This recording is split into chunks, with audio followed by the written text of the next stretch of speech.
Good evening, everyone, and welcome to the August 19th, 2019 City Council. Roll call, everyone is present. Please stand for the Pledge of Allegiance. The United States of America, and to the republic for which it stands, one nation, under God, indivisible, with liberty and justice for all.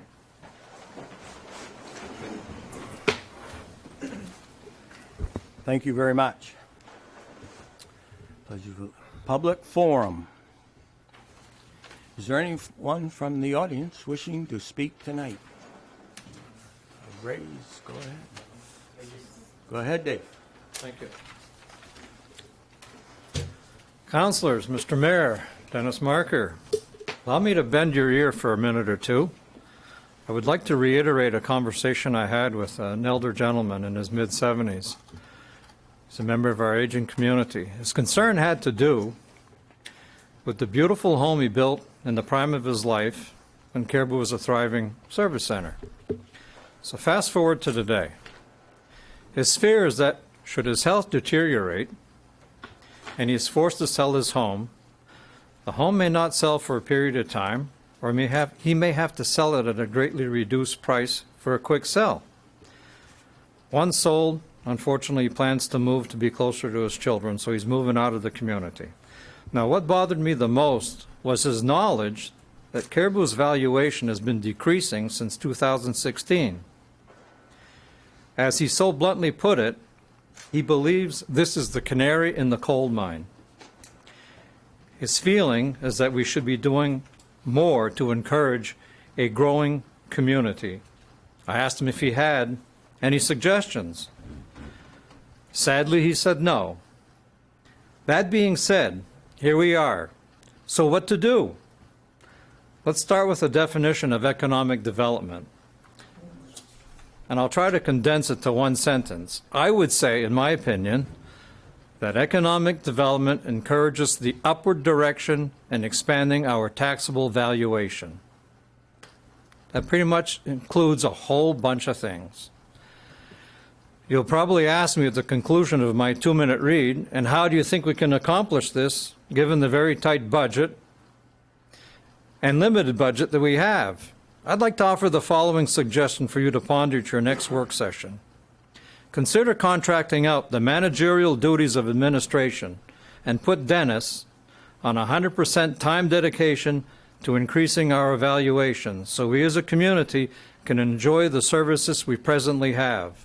I don't want to see us going backwards anymore. I believe that we as a community can weather this storm. Thank you. Thank you, David. Any questions? Any quick comments from the council? Thanks for Thank hearing. you. Thank you very much. I'm Bill Flagg. I'm here representing Recovery Heuristic, and I was here about a month ago, and the mayor asked if I would come back and update you on the progress we have towards the sober house in Caribou. I can update you to say that we have a purchase and sales agreement on the property on Hammond Street. We have had a home inspection done. We have had an estimate done on some minor cosmetic renovations that need to be made. We've had an agreement from the funding source that they will finance the property. The only thing we need now is a letter of support from the city saying that they have no objection to us opening a sober house in Caribou at the location and for the purposes that we described in the material that I presented last time. We have a number of our recovery heuristic people here tonight that have been meeting really for over 2.5 years every Wednesday night to pursue this goal. It's the next step from our recovery center to a recovery house. And we have, as I mentioned at the last meeting, we have substantial support from law enforcement, from the judicial system, from our county sheriff, from the new Department of Human Services Commissioner who we met with just a week ago and discussed this plan with her and her staff. And it seems like that's the direction that they're moving in going forward, that they believe that sober houses are a primary element in establishing a recovery community.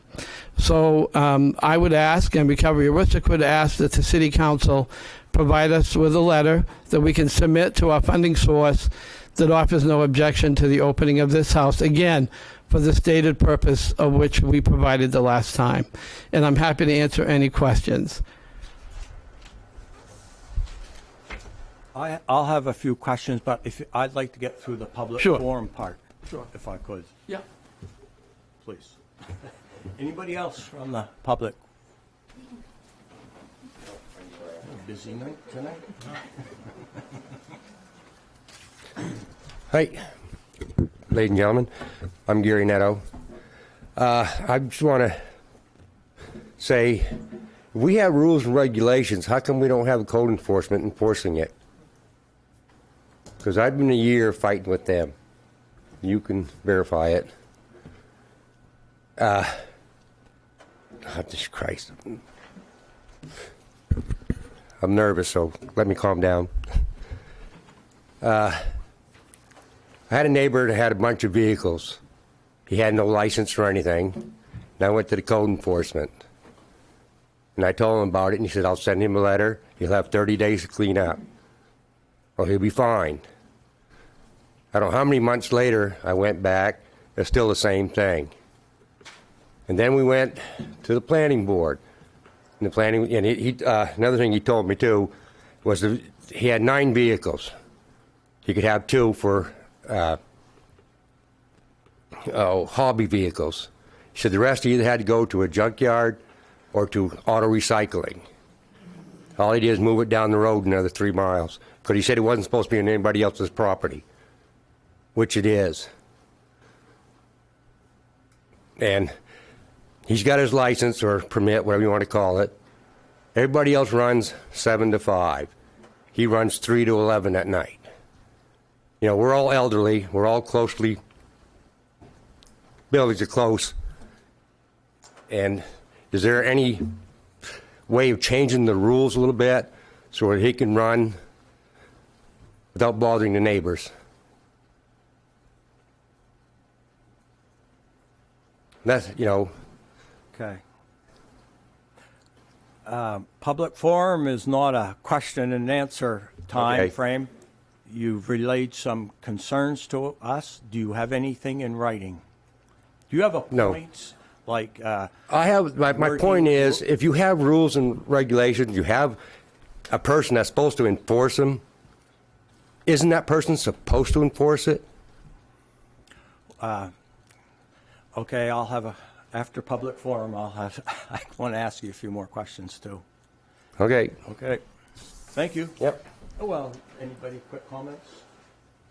Okay, thank you. Anybody else?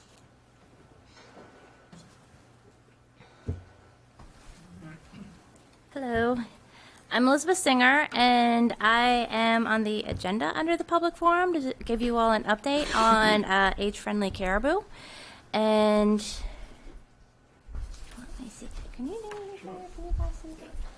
I'm gonna put I my. should have let you go first, then, shouldn't I have? Oh, it's okay. My No, I'm apologies. more than happy to let My apologies. But you're right. You're right there. No, it's okay. Well, again, I'm Elizabeth Singer, and I am a community relations coordinator with Cary Medical Center.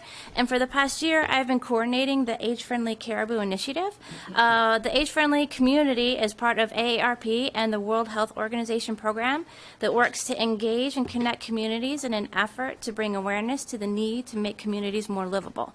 By becoming age-friendly, caribou is now part of this worldwide effort and network, and has promised to make caribou more livable for people of all ages. AARP is our partner with this, and they have been really wonderful in helping us through this process, and they have scripted out several steps for us to do so that we can maintain this age-friendly status and work towards becoming more age-friendly. The first that we have completed is we created a committee of stakeholders. After that, we established a mission and a vision. And then most recently, we completed the third phase, which is listening and research. And next, we're going to develop an action plan and outline the steps to complete the action plan and build in ways to measure our success.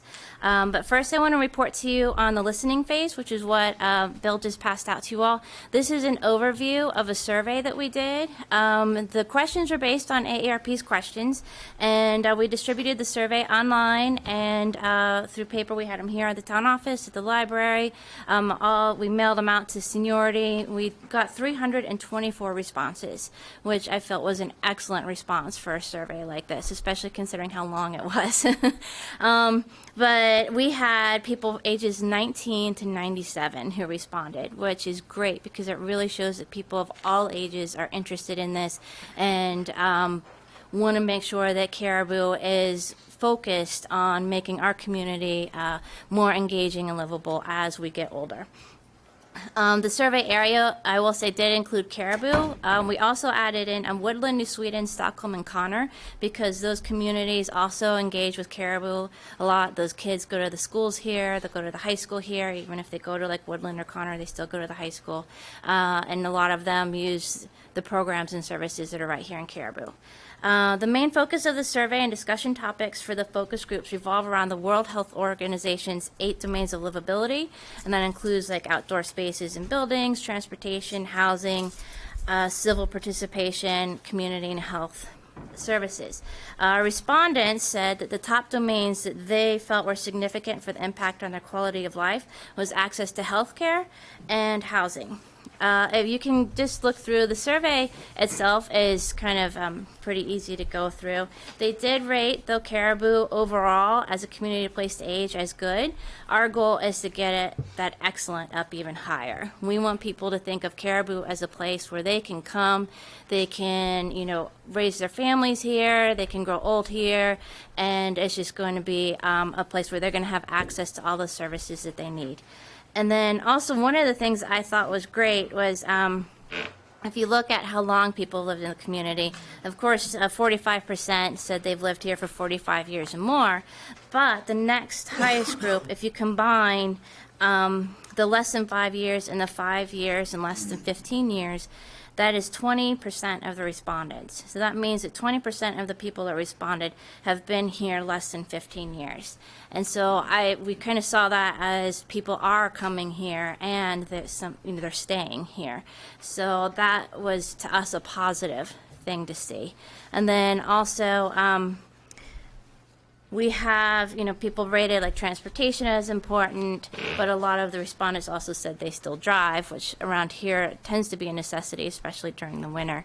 But then we also wanted to make sure that people were getting out and being physically active, that they're also getting out and socializing, because social isolation is a significant issue when it comes to older adults.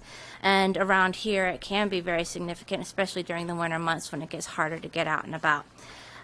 You'll note that in the back, in Appendix B, I have all of the open-ended question responses. And it seems like a lot, but I highly recommend reading through every single one of them because these are the voices of the people in Caribou, and they have a lot of great things to say and to offer. And actually, one of the suggestions from one of the ladies who responded, we're going to implement as one of our projects. And as we move forward, what we're going to do is we're going to build an action plan. And we have to have this action plan to AARP by March 2020 to maintain our designation as age-friendly. And I don't see that as being an issue, but what we want to do is this fall bring more people to the table. And so that includes bringing fire, police, as they're sitting right here, like, what? And then also local civic groups and local businesses, because the more partnerships that we can have, the more successful we can be. Also, to help get our name out, we had a table at Thursday on Sweden Street this last time, and we were also partnered with Fort Fairfield Housing Authority because they have a federal grant to do a home modification program where they can go into people's homes throughout the county and provide services to help make homes safer. And so like putting grip bars in tubs and making sure they have adequate lighting, making sure that rugs are tacked down so that they don't have slip or trip issues. And so that is a free program.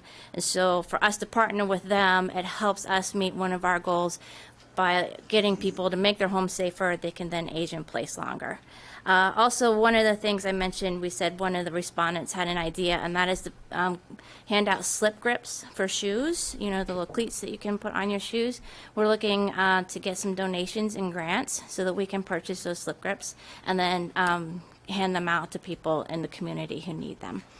And also, we're looking at a possible sand bucket program. There are other communities in Maine that do sand bucket programs, and they get pickle buckets from restaurants. I didn't know pickles come in big buckets, but they do. And then they fill them with sand, and then even if we start with 3 buckets, and then maybe next year we do 10 buckets, and then we continue growing with the program so that we can get sand buckets to people who need them so that they can sand their sidewalks.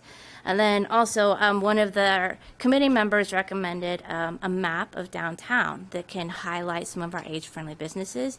And also, we can partner with the Downtown Initiative so that we can have a fun map of downtown Caribou, because we get people come up to the hospital and like, well, how do I get to the business office? Well, if we have this map, we can show them, well, you go right here. And it's something that's really good, too, for tourism, that we can highlight some of the great places we have here, like the library and the Nylander Museum. And then also, we're looking at the possibility of a cultural food festival. We have so many great cultures here, and we can highlight some of that and also use that maybe as a fundraiser so we can do some of these other projects, like the sand buckets and the slip grips. And then also partnering with Healthy You at Cary Medical Center for a passport to healthy living and helping them promote, some of their programs. And then lastly, AARP gave me a stack of wonderful books. Some of them are, fiction novels. Some of them are, Medicare for Dummies. And I would like to have a display at the library and donate those books to the library so that people can check them out and, on behalf of age-friendly Caribou. And so that's what I have right now. Also, one of the things we did was we created a magnet, though, too, an information magnet with all of the important phone numbers for Caribou. And we handed those out at Thursdays on Sweden Street. And that's what we've got going on. It's a lot going on.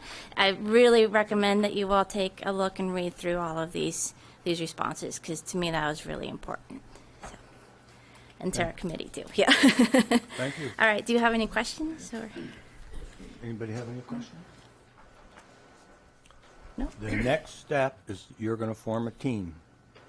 What's your next step when you leave tonight? Oh, well, we have a team. We have about 17 people who sit on our committee. Our next step now is going to be we're going to then try to put together this action plan, which is a pretty in-depth work plan of programs and projects that we can do to help meet our goal. And those usually, what they want you to do is look at the 8 domains of livability. So if we look at housing, we can say, we as a committee, we can't go out and build houses, but what we can do is maybe partner with other organizations like Fort Fairfield to promote like that home modification program so that people can then stay in their homes longer. And so that's something we can look at. Another thing too, for the social isolation aspect is partnering maybe a little bit more with Parks and Rec, and we can do some other programs with that, like they were talking about the cultural, food festival. And so that's what our next steps will kind of Awareness would be a key thing Yes. that you're looking for right now. Yes. Oh, yeah. That's what we're at, And here's what I've noticed. Yeah, uh-huh. If you ask to come speak in front of us, there's a little bit of awareness by coming in front of the council. Mm-hmm. So please feel free to come back quite regularly Okay. and update us on this plan of action. And the seed's been planted, so to Yeah. speak. It's a worthwhile venture. Yes. And we're going to Yeah. try just by having the message get out there right now. Okay. Okay. All right, great. No, thank you. And actually, I did want to say, I forgot, one of the comments, this woman, she said, we may have wrinkles, bags, sags, and gray hair, but we are not old, nor are we stupid. So that is something I want to, because, yeah, that's what our passion is. All right, Thank you very much. Anybody else from the public wish to speak? We'll close the public forum part. Dennis, oh, does anyone have anything to say about any of the people that spoke tonight? Dennis, would you mind on the next council meeting placing an agenda item? I would like to discuss Dave Corvo's definition of economic development with the council. And we'll make that an agenda item. Please. Thank you, Dave. Mr. Neto, I'd like to have something in writing if we could. The points that concern you would be very nice to have singular points. I believe one of them is something about working late at night. And that's fine. I don't know what the rules are, but I'd like to have it in writing from you, sir, of which your concerns will be addressed. But you have to give us something in writing, okay? Okay. Anybody got anything else to say? No? Bill, I heard the presentation the last council meeting, and very noble cause. And I'm very limited in my knowledge on this subject, but what I generally, just by reading in the paper, and everybody wants to have thinks it's great to have a help recovery home until they find out it's in their next door neighbor. Doesn't mean it's any less noble. So I went to the city manager and I says, let's have before we send out a letter of approval, let's have a public forum, let's have the public come in, public hearing for those people in that neighborhood. And I was told what? Under the state law, this type of a proposal has to be treated as if it's any other single-family home in that zone. So you can't create additional red tape or processes through the city in order for them to get approval to operate there. I took that to mean that I don't have a right as a counselor to have people come in here in that neighborhood and tell us what they think of it. So have you done any kind of work in the neighborhood that can be presented to us that would say, yeah, those people have had a crack at saying what they thought before we give a letter of approval? Well, we did when as you might recall, there was a sober house opened about a year ago in Caribou on Bennett Drive. And that went out. We have a pretty big Facebook following on Recovery of Rustic, and there were a couple of negative comments made on Facebook. We addressed those comments, but the vast majority of comments that we heard were very positive. One thing I will say is that by the time someone gets to a recovery house, they must be clean and sober. And what has happened in the southern part of the state is that landlords who are asked to lease a property to a recovery house are most anxious to do so. First of all, the recovery house pays their rent a month in advance and continues to pay their rent on time every time. There's no partying, there's no alcohol, there's no drug abuse, and the people in that recovery house must live to a certain standard, which includes multiple AA and NA meetings every week, random drug testing in the home. They must have a job or they must volunteer. They must pay their $115 per week to stay in the home. It's run on a very democratic basis, whereby if someone, once you have the 4 people in the home that we're hoping to get to begin, every time there's a new person that comes into the home, it's voted on by the people living in the home. If someone living in the home suspects someone is using, that goes to the group. If the group decides that that person needs to go out, that person is voted out. So I agree with you. You know, there is some sort of, you know, suspicion or question about how this will impact the community. But the overall result of these recovery homes that are run well is that they make a positive influence in the community. Many times the men that are in these homes go out and do volunteer work in their community. We have every expectation that we will create a job referral process for these people so that there are employers who are willing to hire people who are in recovery. We're going to set up a program to help them get jobs, basically, with employers who are willing to hire them on. There is even a new apprenticeship program that will provide employers a subsidy to hire people in recovery.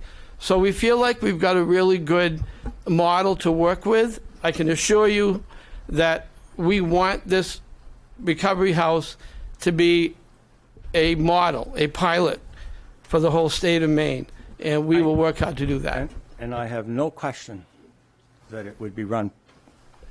But perception, are people in the neighborhood going to hear about this when they read in the Aroostook Republican for the first time that a recovery home is going into their neighborhood? Or could people in the neighborhood receive just what you just got done saying? Yeah. Here's what we're doing. Here's what we're thinking of doing. And mail it to people in that neighborhood so that when the city council gives their full, it just kind of say, oh, yeah, it's not a surprise. I remember reading this type thing. And that was kind of the information I was hoping the team had done prior to coming and asking us for a letter. That's all I'm asking. Right. Well, we had the releases in the paper after our initial presentation to the city council, and I must say we've had no letters to the editor, no postings on our Facebook page saying they don't want this to happen. I think that was a pretty good release covering the whole topic. We have been over at the house doing the contractual work on the property. I kind of like where the house is located because it's kind of at the end of the street. The next house over from it is a property that's in very, very poor repair. So it's not like in the middle of town or in a very busy place. I understand the process as you're explaining it perfectly. I just We do have a public meeting on August 28th where we will be having the county sheriff, Sheriff Gillen, will be at that meeting, and he'll be discussing sober houses and why, from a law enforcement perspective, he thinks this is a really good development in the community for the recovery community. We'll have a medical professional that will be talking about it. We'll have several people that are in recovery that are telling recovery stories, and we are publicizing that in a pretty big way on our Facebook page, on radio and TV, and in handouts that we handed out last Thursday, which does specifically mention the sober house as well. So we're getting the word out that way. And like I said, at least to date, we've had no negative response. And I certainly am sympathetic to what you're saying. But I think, as Dennis said, we don't want to set up something that will derail this idea at this point if we can possibly help it. All is it to me, Bill, is just knocking on some doors Yeah. around the neighborhood and just say, here's a pamphlet, here's what we're doing. Yeah. We're going to ask city council for that. It's just real simple. You make an excellent presentation. And to narrow it down on a single piece of paper and passing it out to the neighborhood, just to me, would seem the wise, just from my point of view, Yeah. A neighborhood that's in tranquil peace right now, why ruffle? Why poke the bear? Yeah, It's just my opinion. yeah, I appreciate that. Thank you. Tom? So, I guess the real issue is that this house is in a R1 zone. It's a single. It's R2, I believe. It's R2. So, It's considered a residential area. It's also, this application would be considered a group home, which is allowable in any residential area according to state statute. so if it's allowable, can't we have a public hearing at a planning board meeting? It says it's allowable in the land so it can be gone through with code enforcement. We have to treat it like a single-family home application. And we don't bring single-family home applications to the planning board. We don't bring them to the city council. We have to treat it as if someone just came in to get a permit to build a home or to occupy a home. And as long as it meets the building codes, they're good to go. Okay. So, you know, but the request that they're making to have the council provide a letter of support, that's not part of our regular review process. And I guess I just want to make sure it's very clear that if the council's asking for a certain action in order to get that letter of support, that's really between this group and the council. It's not part of the city's review process. We're going to move forward with that regardless and not hold them up as far as getting their occupancy permits. I just don't want you guys to be held up. Right, no, I appreciate that. Look, folks, this is something that's pretty near and dear to my heart. I grew up in that age of all that stuff. I've seen a lot of friends, and it's not pretty. I mean, Pete and I had many conversations. It's an epidemic, not only here but everywhere. Right. We need more of this. Right. Changing of lifestyles. This needs to happen. So I don't disagree with you, Mark. People around you need to know this is what's coming in, but this is what we offer. And guess what? It's not going to be a party house. Right. You know, let's face it, people are on the road to recovery. Right. And it's a long road, It is. and it never stops. That's the one thing about that road. It just never stops. Right. You can be 90 years old, and temptation's still there. So One day this at a needs time, to happen, exactly. Yeah. as far as I'm concerned. Thank you. Dennis, we're rolling right along here tonight. Would you put on next council meeting agenda the letter? Have you got an example of this letter of support? We You sent, have an yeah, example? we sent a very brief, simple, I mean, I wanted to keep it as broad and simple as possible. I sent it to Ken, Okay. and he'll have that to present to you. And could we put that on for the next council agenda item for that? And we'll consider this a first read for that. So next time, I'll ask next time. no, go ahead. Well, just when you mentioned the letter, the reason for the letter of intent is for your lender. What's that now?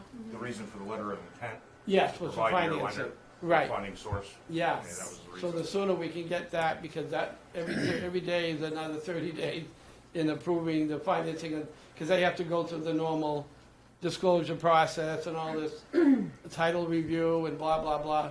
So they'll probably be willing to do that, you know, with an expectation that this is coming. I think I can get them to go ahead and do all the legal work they have to do to finish up the mortgage and purchase and sales agreement. And then if we come back to the next council and have that final agreement, I think that will work okay. And if in the meantime you have any questions, you can always reach out to any one of us on Recovery Rustic, so. Okay. Thank you. Go, Joan. Joe. Could I ask the chief, the other house over on Bennett Drive, did you have any problems? We had no issues with it. Matter of fact, I was wholly in support of it. I actually, Holton just had one presented to their council, and I sent a letter of support. Okay. So, for law enforcement, we are totally behind it. Are we going to talk about Mr. Netto's issue tonight, or are we going to wait for his bullet points? Would you, if you can speak on it if you wish, I was just asking to I've have it been in in- writing first. Yeah, I've been at the planning board as a liaison there, and we've been kind of following this all along. And I've gone out there firsthand and seen that stuff on this property isn't being cleaned up. And my only point to this is that if we are going to have a system to regulate animals, what's the word I'm looking for? Garbage out front or anything like that. We need to regulate it. If we give them 30 days, 30 days is a fine start. Give them 90 days, the fine starts. It needs to happen. And it's not. I'm sorry, but it's not. And it needs to start happening because we do it to everybody else. It needs to start happening. We need to get this thing taken care of. And, I mean, When you start having people that fall ill because of this, there's an issue. And I want to make sure that everybody else in this town is held up to the same standard, so nobody thinks that they have the town wrapped around their finger. That's all I'm going to say on this one. And that's kind of how I feel. Thank you very much. Item number 4, financials. The 2018 annual audit report. Dennis. Mayor and council, we have a representative from Felch and Company here tonight to walk you through the audit and the findings. And I think we'll just turn the time over to her if that's okay. Absolutely. Hello, my name is Giselle McDonald. I'm with Felch and Company here in Caribou. And we performed the annual audit for the city for the year 2018. And I assume that you have a copy available to you up there. It looks like it. I'm going to start with page 1. It's actually a few pages in. It's the independent auditor's report. It says that, right there, the financial statements are fairly stated. So that's the big opinion on the financial statements. Then we have what we call management discussion and analysis that goes on for pages 4 through 10. I'm going to skip that because I'm going to summarize it as it is stated in the actual financial statements, which begin on Exhibit A. Keep going on page 11. Keep going beyond the charts. Right there. Okay. So as of December 31st of 2018, the city had current assets of $9 million, total assets of $28.5 million, and I'm rounding things off here. Liabilities amounted to $2.2 million, with a net position or equity of $26.2 million, of which $7.4 was unrestricted. The rest was either invested in capital assets or restricted for some purpose. So this includes a full picture of the financial position of the city, including the fixed assets and the long-term debt. On Exhibit B, and please don't hesitate to stop me if you have any questions as I'm going through this. I don't mind at all. On Exhibit B, this is a statement of activities. It starts with the different functions of the city, the different programs that the city offers. There were total expenses of $15.7 million, which were partially offset by program revenues totaling $3.6 million. That's the two columns there, charges for services and operating grants and contributions. For a net cost to the city of $11.9 million. Which was offset by general revenues, property taxes and the like, of $11.5 million for a net decrease of just $370,000 for the year. Exhibit C is another balance sheet, and under generally accepted accounting principles, we're required to present this 3 different ways.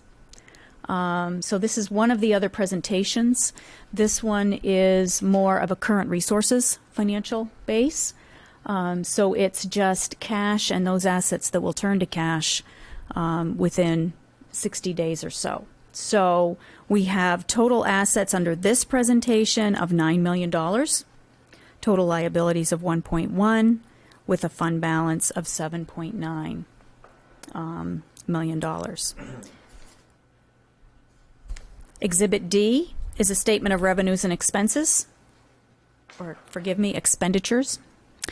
We have total revenues of $15.7 million, total expenditures of $16.1 million, for a decrease of about $400,000.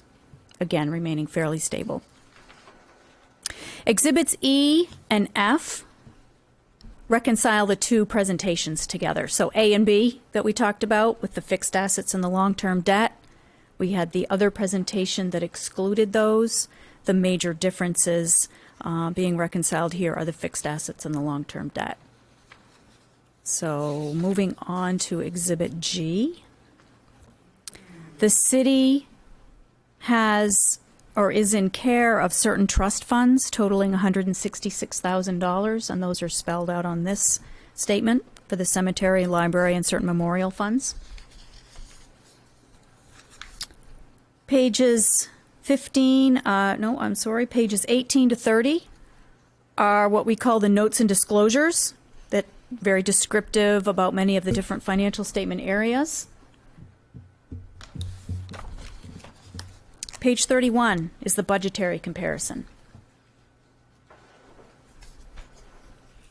And basically this shows that the fund balance is remaining fairly stable. Right there. So budgetary revenues, the actual was slightly higher than what was budgeted. And again, the actual expenses were slightly higher for a total reduction of 557, of which 455 was planned expenditures from the capital outlay account. So really we're looking at the number above that, the 102 is where your budget wound up. It's a decrease in fund balance. The next reports, there are various supplemental schedules that provide more detail following, but on page 42, there are 2 additional reports that we issue, and they are dealing with compliance with laws and regulations and internal controls in connection with the compliance audit that we did, and we found no problems there either. Any questions? Any questions? Yes. The phrase continues to be physically strong. Continues to be physically strong. Where, what? Huh? Financially strong. Financially strong. Excuse me. Okay. Where are you seeing that? It's fiscally. I saw it somewhere. I seen it somewhere. Oh, is it in the management discussion and analysis? Right. I've seen it somewhere. Okay, you caught me. I read it. It's Anyways, yeah. I- That's where that would be. And this is the management discussion and analysis. You'll notice at the top of the page it says unaudited. There are certain things that we as auditors cannot put in the report that we issue to you. Statements like that. Statements of opinion about the strength of the city, or we're reporting on the numbers and whether or not they're fairly stated. So something like that would be in the management discussion and analysis, where management can put its own spin on how the numbers look. You do not use that term in the audit. We wouldn't have used that term. It can be in the management discussion and analysis report, no. the MD&A portion. No. There's no problem there. And my question was, when you use terms like that, then what would be financially weak? Right. What ratios? Yeah, and that's in the budget a are you very looking at? subjective thing. Okay. Okay. So Sorry. no, I that's got fine. that all mixed up. No problem. Any other questions? Comments? Well, thank you. Well, that was easy.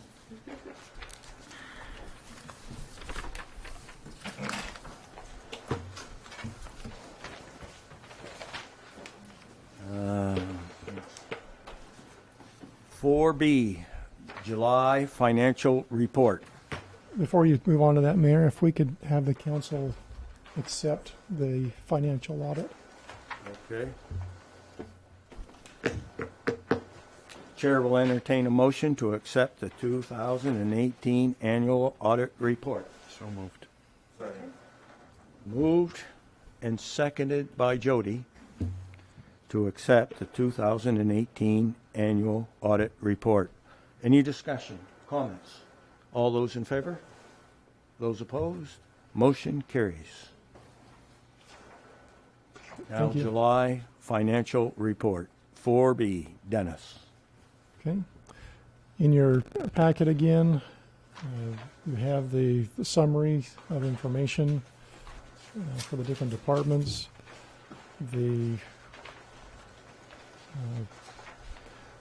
As far as the cash flow, we've talked about that in the past. We've been able to make it through the month without needing any additional funds. From the council brought that up last meeting, and we're starting to see the trickle come in now from the taxes that have gone out. So that's been very helpful. But overall, staying within budget. Most of the departments are again below their percentage of the year budget marks, and everything's looking good. We are approximately, with this report, we're at 50.23% spent, and we are, the month of August, we're over 53% of the year through. So, unless you have any specific questions about any items in the report. Anybody? Well, I'm on a long-winded mood tonight, so can you go to the fund balance? It's on page 7. Well, it's on page 7 in this paper. There we go. Yeah. And I read across fund balance. We started the year with 2.1 million, round things off. I don't know what net beginning balance means, but beginning balance net, yeah. Right. But anyways, I got sight. Go down to the fund balance, and you follow it right across, and you get to the end, and it says that balance net, we have $4.4 million. Last month, that number was $480,000, and we were all wondering, holy gee, we're not going to get through. But somewheres this month, we picked up $4 million. Is that tax money coming in? How do you... What am I saying? When we sent the taxes out, we created an account receivable, and we're guaranteed those funds through the tax process. And so on the books, it becomes a positive number there, but we still have to wait for the cash to actually come in. Got it. Darn, I thought we were rich. No, I got it now. Not okay, yet. I got it. If you do it with money coming in, do we have an accounts payable going out? All of our expenses we monitor those. Yeah. Okay, we'll talk about this later. Okay, fair enough. You explained the $4 million. Any other questions, comments?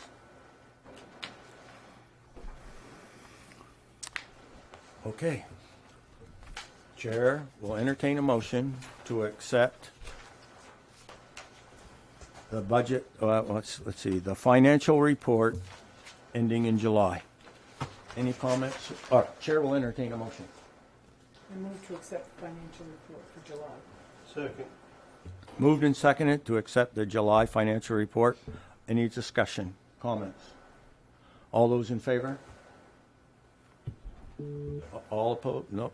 Unanimous. 4C, discussion regarding the establishment of a rainy day fund. There's a nice little deal in our packet about that. Dennis. Mayor, you requested during our last meeting to have some information about rainy day funds. Currently, the city does not have a specific reserve fund that we would call a rainy day fund. We've been primarily just relying upon the fund balance number to make sure that didn't get too low. But the state law does allow cities to create what they call a credit reserve account, which basically is an emergency fund. And we can put money into it in two ways. One, you can, through the budget process, specifically appropriate funds to go into that. Or at the end of the year, end of the calendar or the fiscal year, if there's any funds that are left over that haven't been spent, the city council can move some of those funds or all of those funds into that account to be held over for emergency purposes. There are some strings as far as the amount of appropriations if you want to do that. We can't go over more than 5% of the total tax commitment. But right now, the state law does not put a cap on the amount of money you can have in these funds. Just a side note, in this previous state that I worked in, they did. You couldn't be exceeding more than 20% of your total budget to have in that fund. But right now, in Maine state statute, I can't find a cap. So the limiting factor, I guess, would be the council, completely at your discretion, how much you would want to put into that. And also, the state law simply says that those funds are then to be used at the discretion of the city council whenever a financial emergency exists. And the state does not define what a financial emergency is. That's left to the discretion of the council. So, Tom? The man who sat in this chair that I took over knew exactly where to find that rainy fund, Phil. And he'd say it just about every meeting. What account was he talking about? again, we don't have You guys remember? Because he'd number it right out. The only what you could call a rainy day fund is what was left over at the end of the year. That if we budgeted $9 million and spent $8.5 million, there was $500,000, and that was. And here they speak about it. Any money left over can be put into a fund, or as we've done, we've rolled it into next year's budget. But to have a line that says we didn't have that. So I think that's what he must have been referring to. Okay. All right. So well, I should say that the charter indicates that if there are any funds left over, that those funds are to be applied toward mill rate reduction in future years. If the city council establishes a reserve fund, a rainy day or a credit reserve fund like this, you can, in a sense, sequester funds this year into that fund, and then whatever's left over after that, we would apply toward mill rate reduction in the future.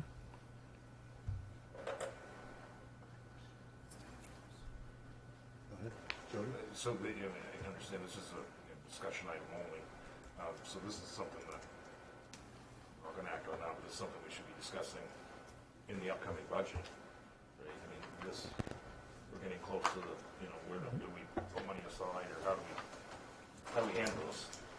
That's how I'm seeing this, I guess. We're not going to take any action on it now, but it should be something that, if we decide, should be discussed at our budget. I mean, the hearings and that type of thing. Dave? I mean, it's not a rainy day fund, but we have $3 million in the bank next door. So that's going to count for something. I don't know how hard it would be to get some of that money. How long is the term? Or maybe it could be set up so that $2.5 million of that is what it is now, and the other $500,000 will be a credit reserve account. But I mean, we do have money. And let's do a short another year. Right. It's within the next couple of years. We can get you a date certain. Right now, that CD, it's all in a CD. We could pull monies from it if we needed to, but that the interest we're getting on that CD is actually making all of our main PERS. Is we're getting enough revenue from that CD to pay for all of our main PERS, our main retirement system obligations. And if you pulled it, there would be a penalty if you pull it ahead of time also. Right. We'd have to pay back with penalties. That's where it originally came from, was from the main PERS. Correct? That money? It was money set aside for retirement that was managed by the Maine State Retirement System, and where the city, we as a city, choose not to gamble very hard with money. We do money market, stuff like that. The Maine State Retirement System was earning 10-12% while we were earning 2%, so it really built up very fast. And then the mainstay retirement system said, we don't want to hold your money anymore. And they had some from a lot of different places in the state. And they just sent them back. And then we decided, I remember now, we decided how to invest it or what to do with it. I'd just like to make a comment. I put this on the agenda myself. I asked to have it put on because the River Road taught me a great lesson this year. I mean, there was a total surprise last year. Total surprise. And that's what got me just saying, well, there's no quick funds here that we can go grab that I know of without affecting something. And I knew we had this Rustic Waste Solutions money not only came in, but we have some more coming in. And I was just thinking maybe the council would be interested at a future date, like Jody says, we'll talk about it, setting up a line item that says rainy day fund and putting these one-time funds in there. I wasn't thinking about the rollover at the end of the year. I wasn't thinking about that.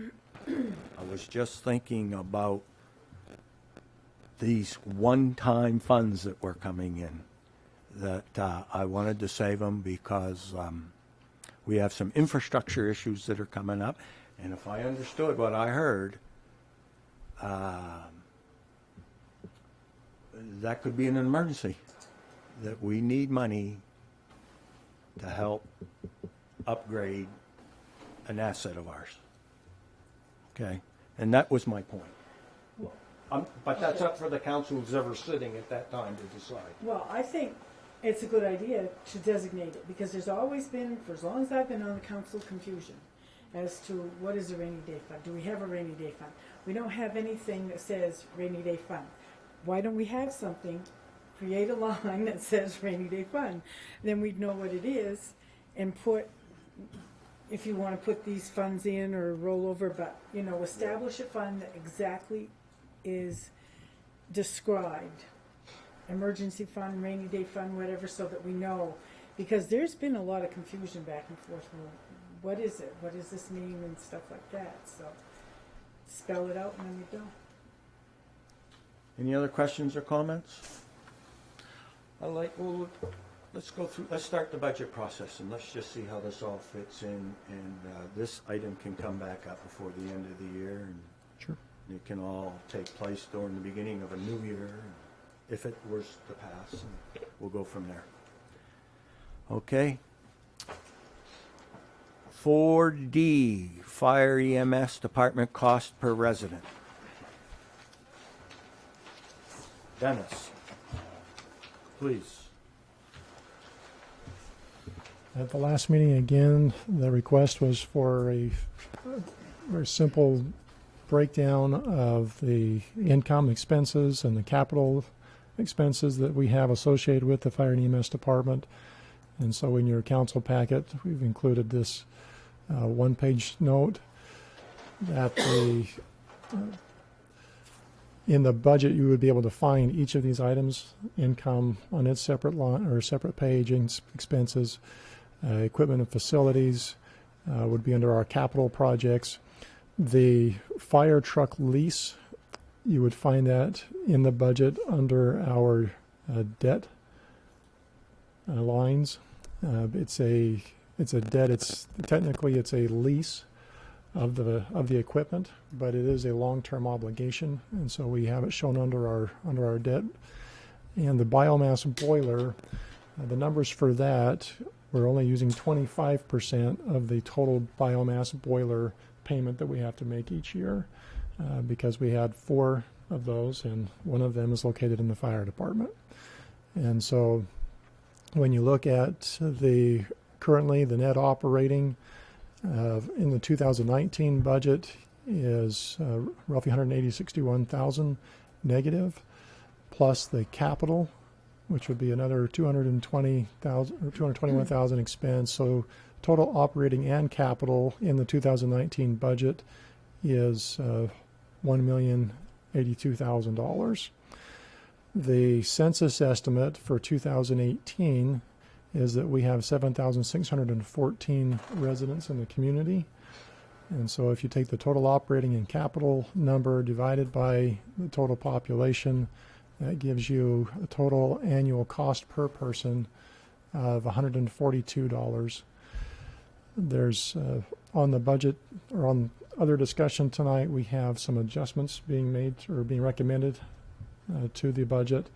With those budget adjustments, the cost would be $134 to the residents rather than $142.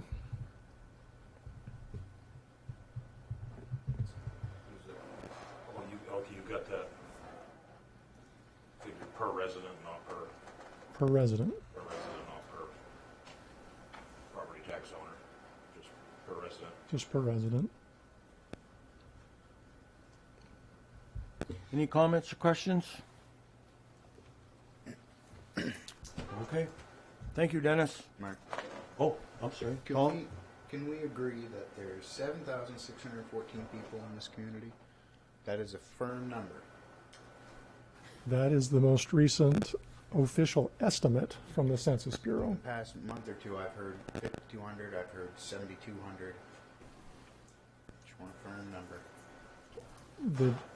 The number that I would be most comfortable presenting to you would be from the Census Bureau. Is that right there? That's their 2018 estimate. If you're going forward, this is the number we're going to use for the population of Caribou. No. Each year, the census publishes a new number. I get it, but there's a big difference between, well, you've got a 414 people that are now more. So the numbers you gave us last time were less, so it adjusts. We just need some firm numbers here. You know, that's all I'm saying. And the Census Bureau would tell you that it's their estimate, and the only number they're actually going to hold their or hang their hat on is the one at the diurnal census every 10 years. And that process is going to start in this next spring, in 2020. I know it's difficult to try to get firm numbers. We need to try. I'm used to seeing numbers and, okay, we can trust them, but sometimes I don't know if we can trust in these numbers. I mean, we go from different populations and everything. How can we, if you can't measure it, you can't manage it. Someone told me once, and I kind of stick to that. But if we're going to go with this number from now on, let's keep it at that number, and let's use that as our jumping off point. That way nothing changes, nothing goes any different. That's all I'm saying, if that's possible. And there is a website that the census has, the American Community Survey website. You can go on there and look up every community, and they'll give you what the 2010 census was, the 2000 census, their latest estimates for 17, 18, and this is the most recently published estimate from the Census Bureau for Caribou. Okay. That's why I asked it, because sometimes we base things on per the evaluation of per 1,000. You know, so that's the reason I asked why we. Okay. Thank you very much, Dennis. Item number 5, bid openings, awards, and appointments. An appointment of Phil McDonough to the Nylander Board. Everyone see his, it was in your packet, his application form. Chair will entertain a motion to appoint Phil McDonough to the Nylander Board. So moved. Second. Moved and seconded. Excuse me? What? I have that lead to the, I don't know, have the date off my top of my head, but to fill the term that Nelson Ketch had. So I have the date of expiration for the office. I can't tell you off the top of my head if that's 2019 or 2020. I'm not being Well, clear. then what do I say up here as mayor? What number do I use? To fill the vacancy created by the resignation of Nelson Ketch. With that adjustment. With that So adjustment, moved. I'll adjust it. we adjusted it. Thank you. Any comments? All those in favor? Motion passes. 5B, appoint a council liaison to the Recreation Board. We don't have an application. Mr. Hare asked me if he could do that, and I saw absolutely no reason why. I just like to have a definition of liaison, please. Real quick. Generic. Generic. Whenever you have a liaison position, it's similar to what Mr. Councilor Air talked about with the planning board. You'd be able to go and attend and observe.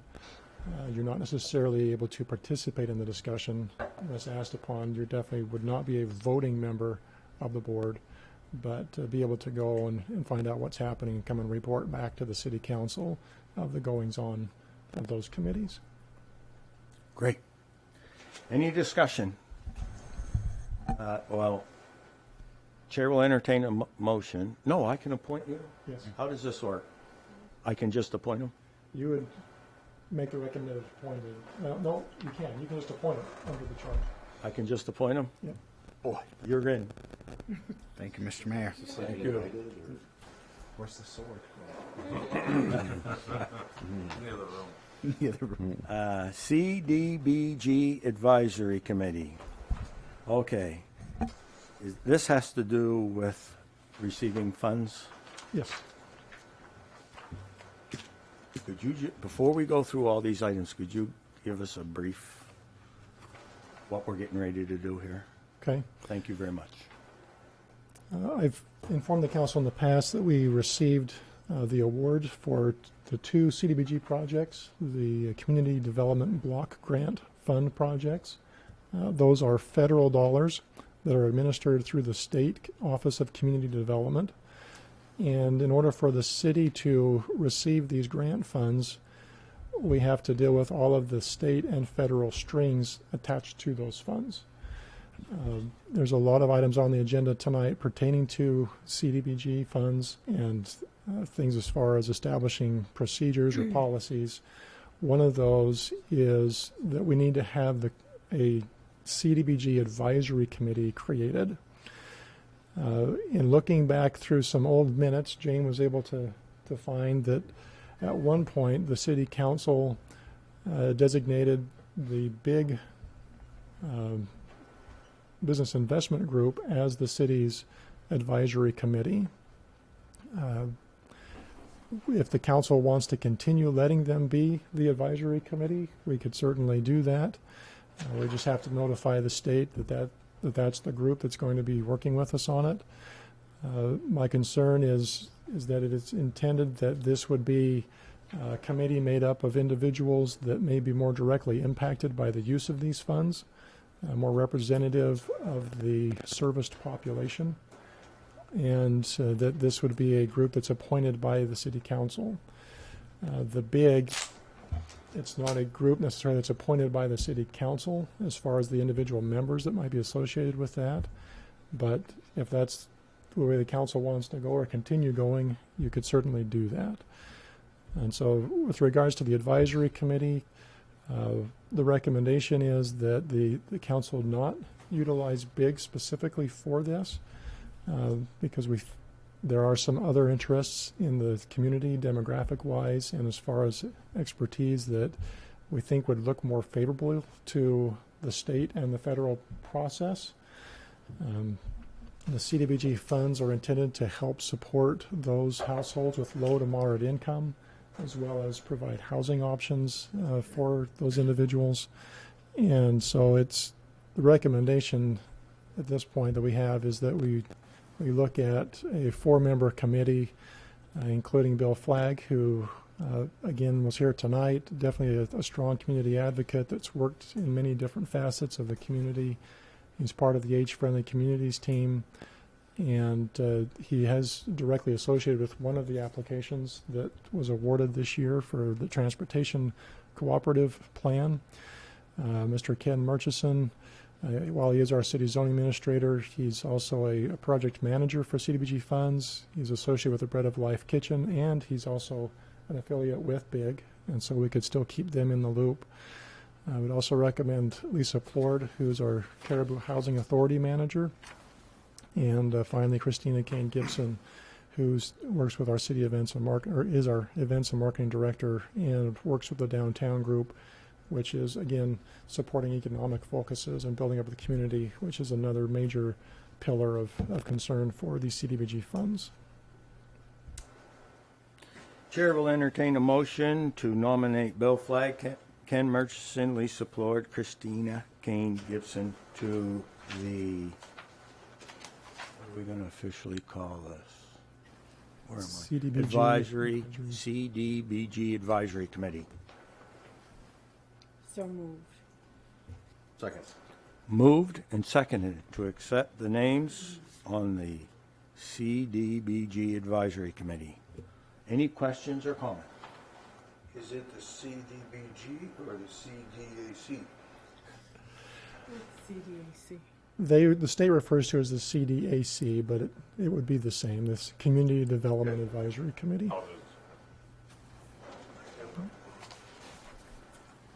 I had a hard time just remembering one. But anyway, okay. Moved and seconded. Any other discussion or comments? Go ahead, Hugh. Does this also include the complaint policy, or will we adopt that separately? That would be a separate item. Tom? So they will still come to us and say, this is what we found as for CDBG funding. They'll still come to us in the end. Is that the plan, or do they just... The way the state described it is they would help to manage the projects that we're getting these They would funds manage for. it. They would work with the staff. They'd make sure if there's things that need to go out, was it done properly? If there's questions about the use of those funds, we'd kind of lean toward them and the staff and the state as well to make sure that things are being done properly. Okay. In the end, I see that there would be a final report from this committee that would go into each of the files. It's not changing anything. It's not changing anything. They're just changing the people that are administrating it or doing that, correct? Right. Okay. Any other questions or comments? If not, all those in favor? Motion carries. Thank you. Okay, public hearing and possible action items. Number 6, 6A, the acceptance of $180,000 of CDBG funds to assist Provair Filtration Incorporated with equipment purchases and building upgrades. Open the public hearing at 7:11. Anybody wish to speak on this issue? Hearing none, we'll close the public session. 7:11? No, 7:12. Make it 7:12. Make it look good. Okay. Number 7, anybody have anything to say on that last one? The one before, did you Yeah, skip we over, skipped weren't we supposed to vote on the complaint This policy? one. Right It's down not on on the agenda, but it's on the packet, right? the next line down, after we voted on the CDAC members, we should vote on the following complaint policy. Right, I thought it was coming up later on. no, it's right on the bottom of that, and the complaint policy follows, page 23 and 24. Okay.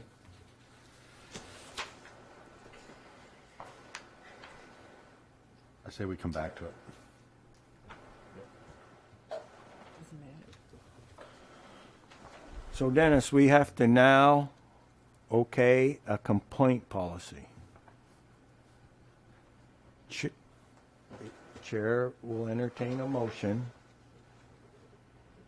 to implement this complaint policy. And this would only apply to this new committee and how they manage the CDBG funds. Okay. Chair will entertain a motion. Move. Moved and seconded to accept the complaint policy that's written in this page 24. Any comments or questions? Where's GPS when you need it? I'm lost. All those in favor? Motion carries. Any other policies? That we've missed. You know, really, we're doing this anyways. We're just formalizing it, right? I mean, someone comes in with a complaint, we deal with it. Okay. On that other item, so the acceptance of the funds for Prevair, we just have the public hearing, we don't have to, We're going to vote on it down here later. vote, okay, down here later. Yeah. Yes. Okay. That was just the public hearing. Okay. I got that one. Yep, perfect. Together we'll get through this. Okay. 7A, discussion and possible action regarding the liquor license for the Great Wall. Motion to accept. Moving second to renew the liquor license for the Great Wall, doing business as the Jade Palace at 30 Skyway Drive. Any comments or questions? Everything's okay? Wouldn't have it if it wasn't. That's why we love you. All those in favor? Motion carries.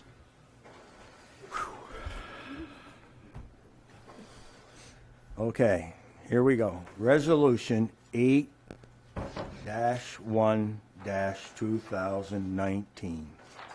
CDBG Housing Displacement Plan Approval. Dennis.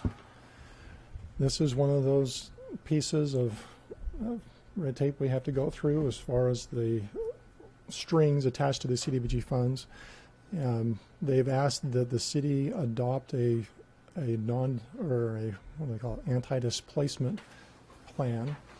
Essentially, this plan would say that if we're going to do a project in which we utilize CDBG funds, that we will do everything in our power to prevent the displacement of people from their homes because of that project.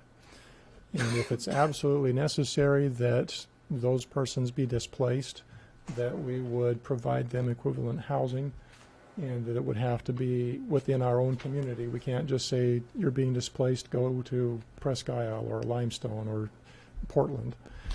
And so, again, the essence of this policy is that we'll do everything we can to not displace people, and if we have to, we'll follow the federal procedures to make sure that they have affordable housing available in the community as part of that displacement process.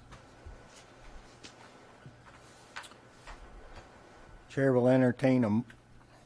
You finished? Oh, you're done with this one? Chair will entertain a motion to accept 8-1-2019 CDBG Housing Displacement Plan.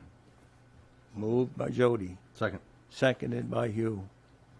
Any discussion or comments? All those in favor? Motion carries. 7C, Resolution 8-2-2019, Fair Housing Resolution. Dennis. The CDBG funds are administered through the Department of Housing and Urban Development, so their main concern is housing. And again, as a stipulation for receiving CDBG funds, they would like to have the city formalize in a sense, an acceptance or a support of having fair housing within the community. And so this resolution, it outlines that the city is supportive of providing housing, fair housing, and does not frowns upon and does not support in any way discrimination. In fact, maybe just to read through that really quickly, it says that within available resources, the city will assist all persons who feel they've been discriminated against because of race, color, religion, sex, handicap, familial status, or national origin to seek equity under federal and state laws with filing a complaint with the Maine Human Rights Commission or the U.S. Department of Housing and Urban Development, Boston Regional Office Compliance Division. Also, that the city will publicize this resolution with the intent that through such publicity, owners of real estate, developers, and builders will become aware of their respective responsibilities and rights under the federal fair housing law and any applicable state and local laws or ordinances, and those affected by such prohibited activities will obtain knowledge of their respective responsibilities and rights concerning equal opportunity in housing. Such publications shall include but not be limited to printing of this policy and other applicable fair housing information through local media and community contacts. Make a motion to accept the resolution. Second. Moved and seconded to accept the 8-2-2019 Fair Housing Resolution. Any comments or questions? All those in favor? Motion carries. Jody and Hugh. 7D, Resolution 8-3-2019, Standards of Conduct. Dennis. This again is one of the requirements from the state and the federal government with regards to CDBG funds. Basically, the standards of conduct, they've requested that the decision-making body of the city adopt these standards. The highlights of these are that we'll avoid any potential conflicts of interest between decision makers and use or expenditure of the funds that are given. They gave the example of another community on an island in Maine where one of the council members happened to have a backhoe, and they realized that he was probably the only backhoe on the island. But in order for them to get a backhoe to the island other than his would have been more expensive than just recognizing that that situation was what it was and let them move forward with the project, utilizing that decision maker's resources. But there are very few exceptions like that in the use of these funds. And so basically, again, this is that any decision maker that's involved with the project will preclude themselves from involvement in the project and avoid any potential conflicts of interest. And that we will follow all of the federal guidelines for reporting and using these funds as far as the financial procedures go. So Farmer Gloria couldn't come in here and get some CDBG funds for the farm. Not while you're on the council. Okay. Chair will entertain a motion to accept. So moved by Jody. Second. Seconded by Nicole this time. Resolution 8-3-2019 Standards of Conduct. Any comments or questions? Hearing none, all those in favor? Motion carries. People say, we'll use the phrase, but it's free money. I just view what staff has spent getting this, keeping up with the regulations of giving away free money. And even the people that are getting it have restrictions also. Right. Nothing is free. This is costing. This is time that, well, you do, I agree, you do it. You have to do it. But, I don't know, not free. We were doing them anyways. Right. Okay. 7E, Resolution 8-4-2019. Now, this is to accept the CDBG funds from the state for economic development purposes.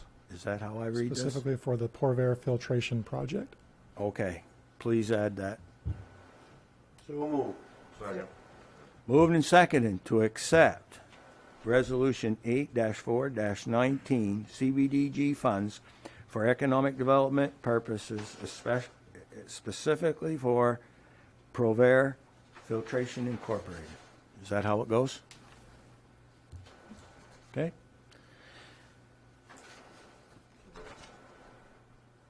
Any comments? Questions? All those in favor? Motion carries.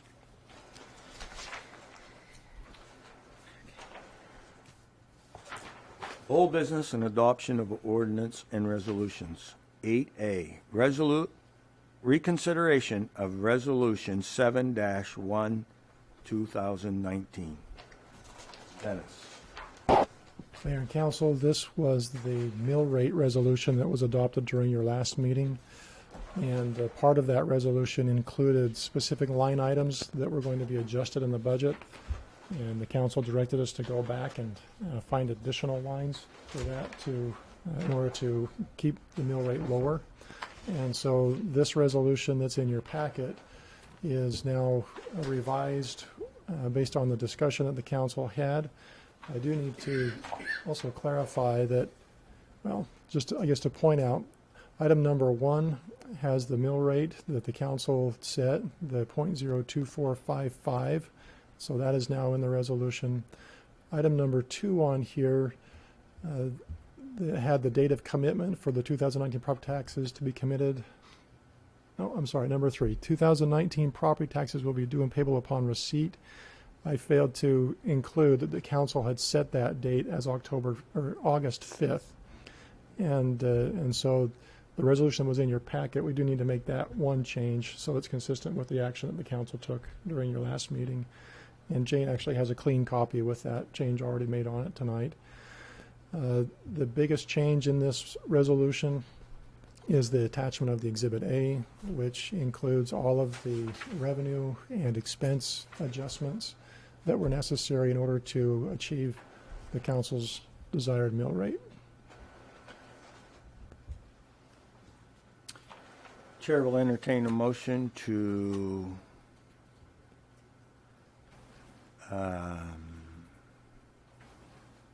what would it be? A revised resolution? An amended resolution? What? Adopt the amended resolution.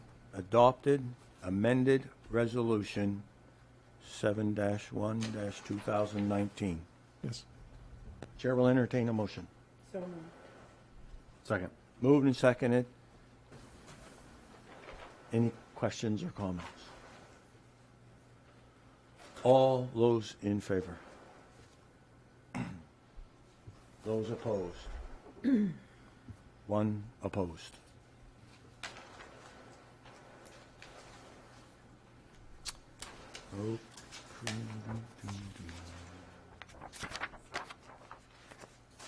Eight?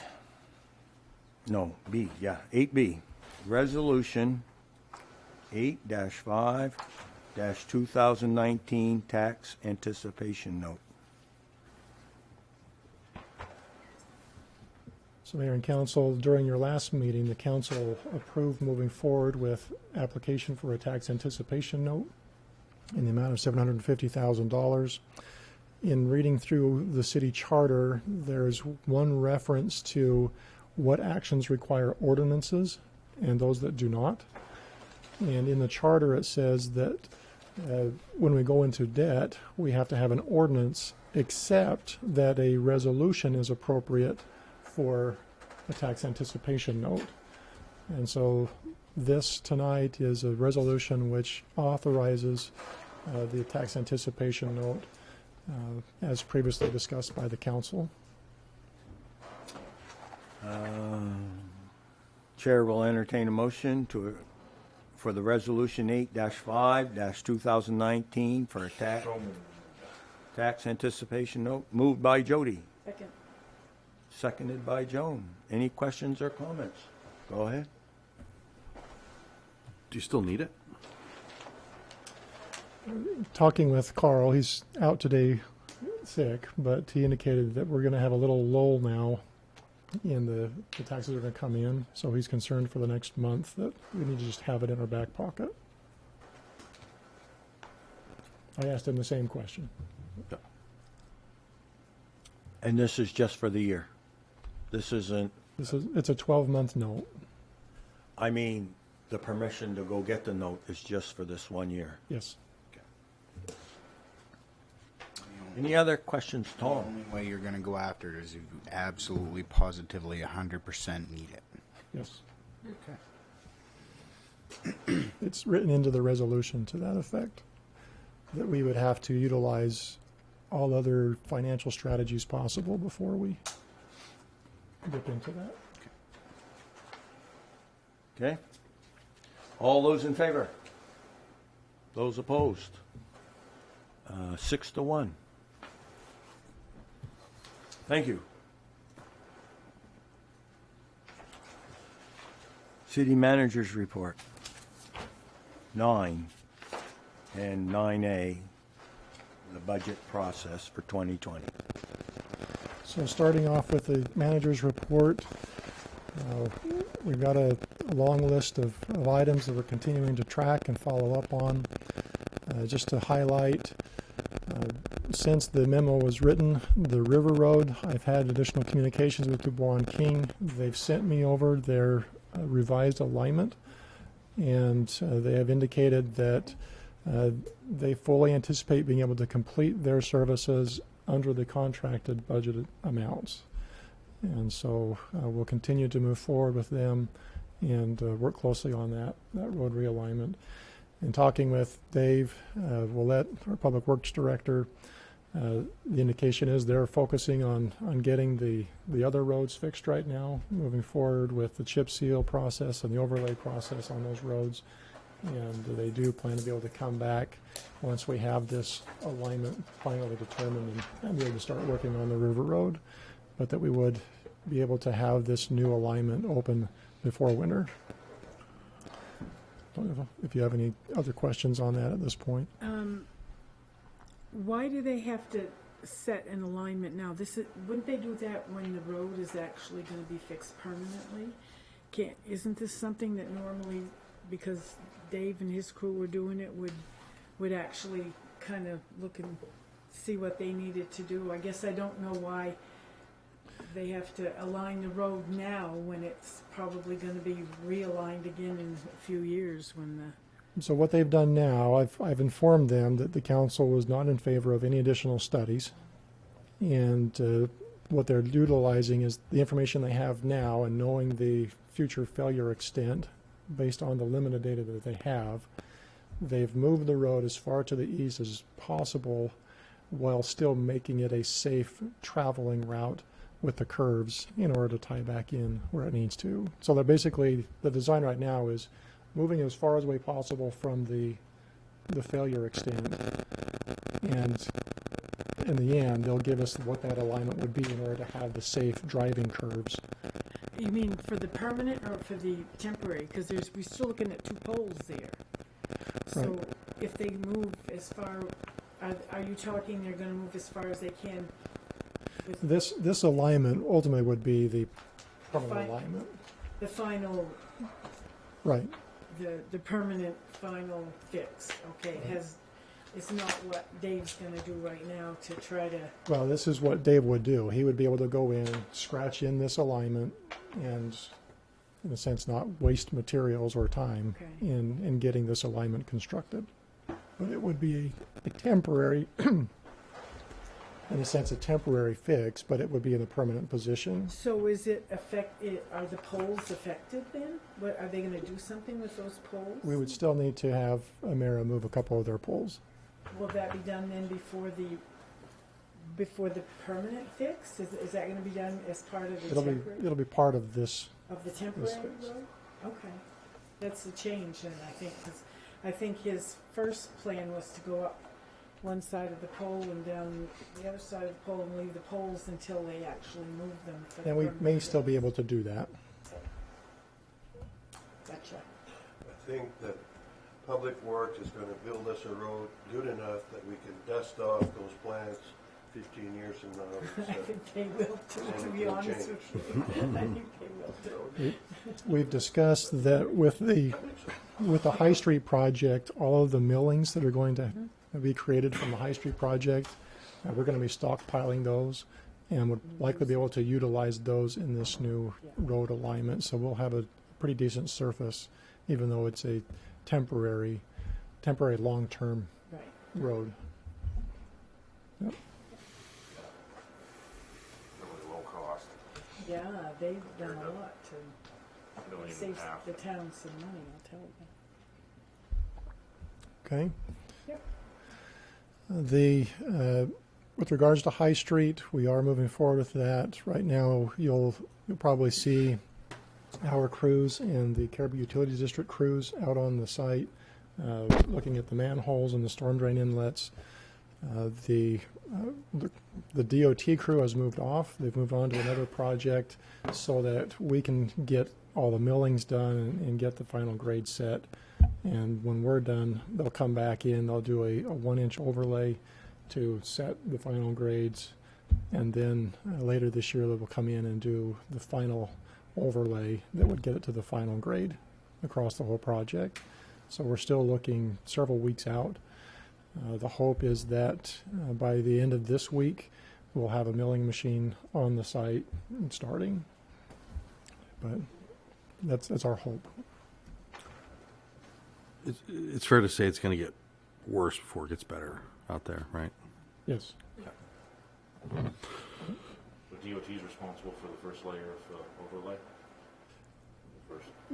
Yeah, again, it's a cost share project at this point, and so, yep, our crews will be out. They'll be helping to, again, we'll haul off the millings. We'll provide a water truck, and any cost that we incur as a city with our staff time and our resources goes towards our match in the project. So it helps us to, if we can have our crews participating in this, we have less cash outlay. So timeline probably end of September. That's Completion? what we're hoping. Okay. I can't give you a firm date at this point. Yeah. No, I'm just kind of throwing it out there to try to manage expectation, right? So. Okay. I don't know if we want to go down through all of these or if you have specific questions, just highlighting the LED conversion is taking place. You may have already noticed LED lights going up. I know the one that got installed by my house, I noticed the first night because I didn't have the street light glare into my bedroom. And so you'll start to see those all around the community going up. They should be done later this month, maybe the first week of September. Okay. The union negotiations, we'll talk about those more tonight. I do want to highlight the Floridale Park. We contacted the business owner. He's expressed that he's not interested in leasing that property. And so I know Gary's been in touch with him. I believe we want to do everything we can to work with him and make some improvements to that park and be cooperative where we can to help their business needs. The airport held their Wings and Wheels event Saturday. Due to weather, we only had 2 planes fly in from that were not native to the airport, and so not a real big win as far as airplanes go. But there were 20 antique vehicles that showed up, and so that was nice, and it was a good event.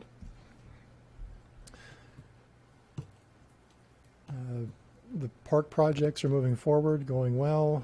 You've probably noticed the fencing is installed at the new dog park. And 60 Access Highway, we can discuss more in executive session tonight. The cable franchise renewal, I want to highlight that we need to probably have an executive session, not tonight, but another time to discuss the happenings with that, because the Federal Communications Commission has recently handed down some decisions which put at jeopardy our public access channels as well as any franchise fees that we receive from these companies. And so it definitely puts us in a much weaker position for bargaining. But we can talk about that more another time. The events and marketing marathon seems to be doing really well. We have more signups this year for the full race than we did last year. I think we have more than 20 additional runners than last year already. So we're up to, was it 70? 77 full Okay. marathoners. So that's definitely good. The Eagle Lake dog sled race, we were approached about hosting that in Caribou rather than in Eagle Lake, and so the sponsorship opportunities have, if they haven't gone out already, they will be soon, and there seems to be a lot of interest in that already. Basically, it would be the Caribou. I don't know if they've got a special name for it yet, Gary. Can-Am Classic. Okay, Caribou Can-Am Classic. Yep, the Can-Am, the Caribou Classic, sorry. I was thinking about Fort Kent for a second. Yeah. And so You want to just talk about that real quick, Gary? How that relates to the Can-Am? So the Can-Am 250 in Fort Kent requires other dog races for qualification. So the Eagle Lake 100 has always been a qualifier for the Can-Am. With that one being not happening this year, they've asked if we would host the race, and it will be a qualifier for the Can-Am 250. So we've got a course. We've got two courses. One's 30 miler and one's a 100 miler, utilizing 100% snowmobile trails. So we've got some signups. I think we've got 4 teams signed up so far, and we haven't really pushed anything yet. So it should be a good event. Should bring a lot of people to the town for that weekend. So looking forward to it. Okay. Thanks, Gary. The last thing I wanted to just talk. When is the race, Gary? Oh, sorry. It'll be January 18th of 2020. It's going to be a night start. They want to run at night. So first race is going to go at, I think the first race is going to go off at 5, and the second race will go off at 7. Less traffic, too, to deal with, so on the trails. So, but they want to have a night race. That way they end during the day. They end during the day. Yep.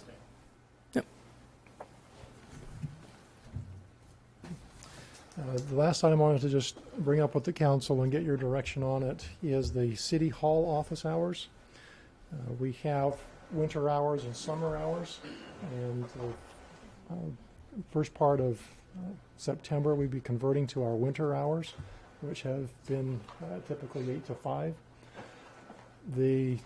With the amount of staff that we have, we're having issues in the clerk's office with only 2 people now in there due to Caitlin Hall's absence, and as well as the other departments. And the feedback I'm getting from the staff is there's just not uninterrupted time to be able to handle some of the day-to-day activities of the filings and writing reports and different things.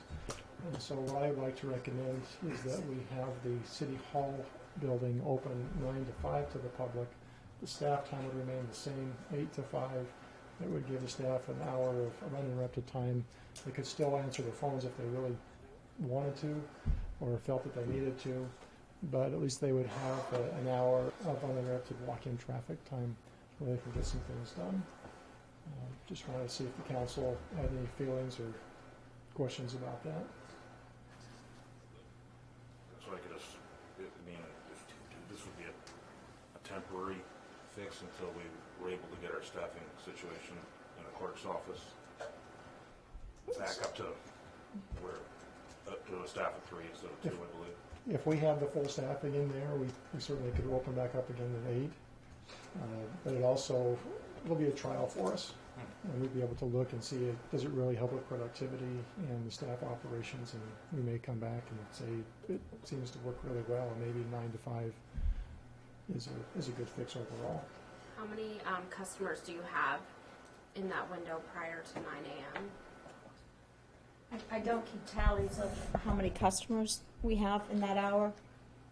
I keep them by days, so you give me a day out of the year and I can tell you how many times, how many people we've waited, how many phone calls, how many emails, and how many transactions we've done for that day since November of 2014. I just know, I can use me as an example, and I wouldn't make a decision based on me personally, but when you have to register a car and you can come in at 8, when you work at 8, you don't have to take off as much time. Mm-hmm. And then if you still have to go to the DMV, or BMV or whatever, it's not as busy at that time. But if you're coming on your lunchtime, there's no way you can get it all done. We have people that like this morning, it was a quiet day. It was start of the day. And it was quiet. Sometimes they're there first thing, right at the door. I went to Mr. Marker last week and talking to him about, and I proposed this, and I think about this. It's been talked about once before, and I don't easily go with change. It's good to have clerks that like to follow the rules, and we're no shades of gray here. It's all black, it's all white. So I really have to think about these things. But in my office right now, This has been lovely all summer. We're closed from 7:30 to 8 o'clock. I can do my deposit, I do my balancing, and I'm here about 1:15. I get that done. It's lovely. But at 8 o'clock, when I start with customers, and there's 2 of us in that office, and it appears there'll be 2 of us in this office going forward for some time, every other person coming in the office, I'm waiting on them.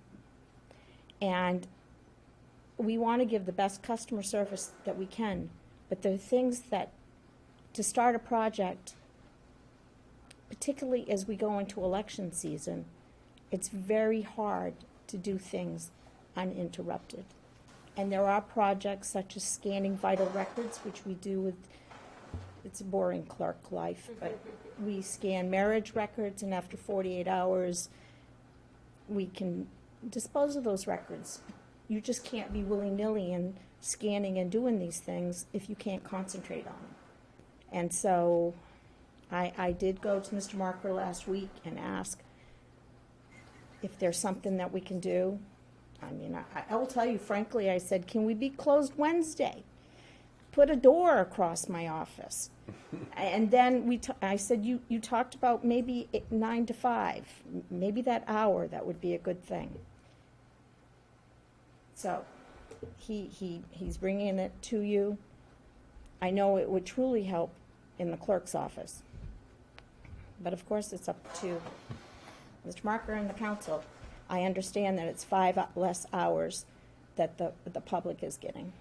But it is not uncommon for city offices or town offices around the state to be closed to the public for a portion of a day or part of a day. You have more customers between 4 and 5 than you would have between 8 and 9. 4 and 5 and 8 and 9. Yeah, like In you the close an hour summertime, early. we have more customers closer to 4:30 than we have towards 5 o'clock. So in our world, we don't get out till closer to 5 because we're still cashing up.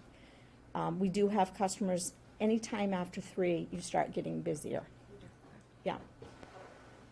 Again, I can tell you Friday afternoon because that was what Austin Blees wanted to know, how busy we were Friday afternoon, and that's kept separately. Honestly, folks, I have almost 5 years of these. It's not just to benefit the clerk's office. I know that the housing department right now, they're not setting any interviews, any appointments on Fridays. Basically saying they need a day worth of time to be able to get them all their filing and keeping up with everything they're required to do with their regulations. Doing something like this, we could say you now have an hour each day to do that. You need to be open to the public on Friday even. And so it would help as far as their department goes as well. I kind of took this as an FYI, but just as 1 of 7, you guys have a better idea when you think you need to be open. I mean, ultimately, your customers are going to tell you whether or not this works or not. Certainly, we can't. So I got no problem with it. Nora, And I don't either. I just, because people are going to adapt, no matter what your hours are and everything, they'll adapt. I'm just wondering if it wouldn't be more productive to have an afternoon or a day so that you can get it all done and have an hour, you're just getting started and then you've got to stop and open up. Wouldn't it be more productive to have like maybe 4 or 5 hour block? You mean an afternoon? Yeah. Okay. And remember, I said, well, give me Wednesday. Yeah. Okay. I mean, If we're going to only have an hour, I really would like the first hour, because the first hour, you can get started on a project. It's sitting there. Oh, we're not very busy with customers today. We can continue working on the project. If you're closed an hour early, 4 to 5, it's like, oh my goodness, do I want to drag out and do that right now? Boy, it's a tiring day. I just want to put my head down. Yeah, I think the morning is the better time anyway if you're going to do it. I was just wondering if it would be better, or not even an afternoon, maybe a morning be closed. And if the council, if Mr. Marker or the council thinks that's the way to go, a stretch of hours on one day of the week, I'm fine. But people will adapt, whatever you decide. Yeah, just as long as they know.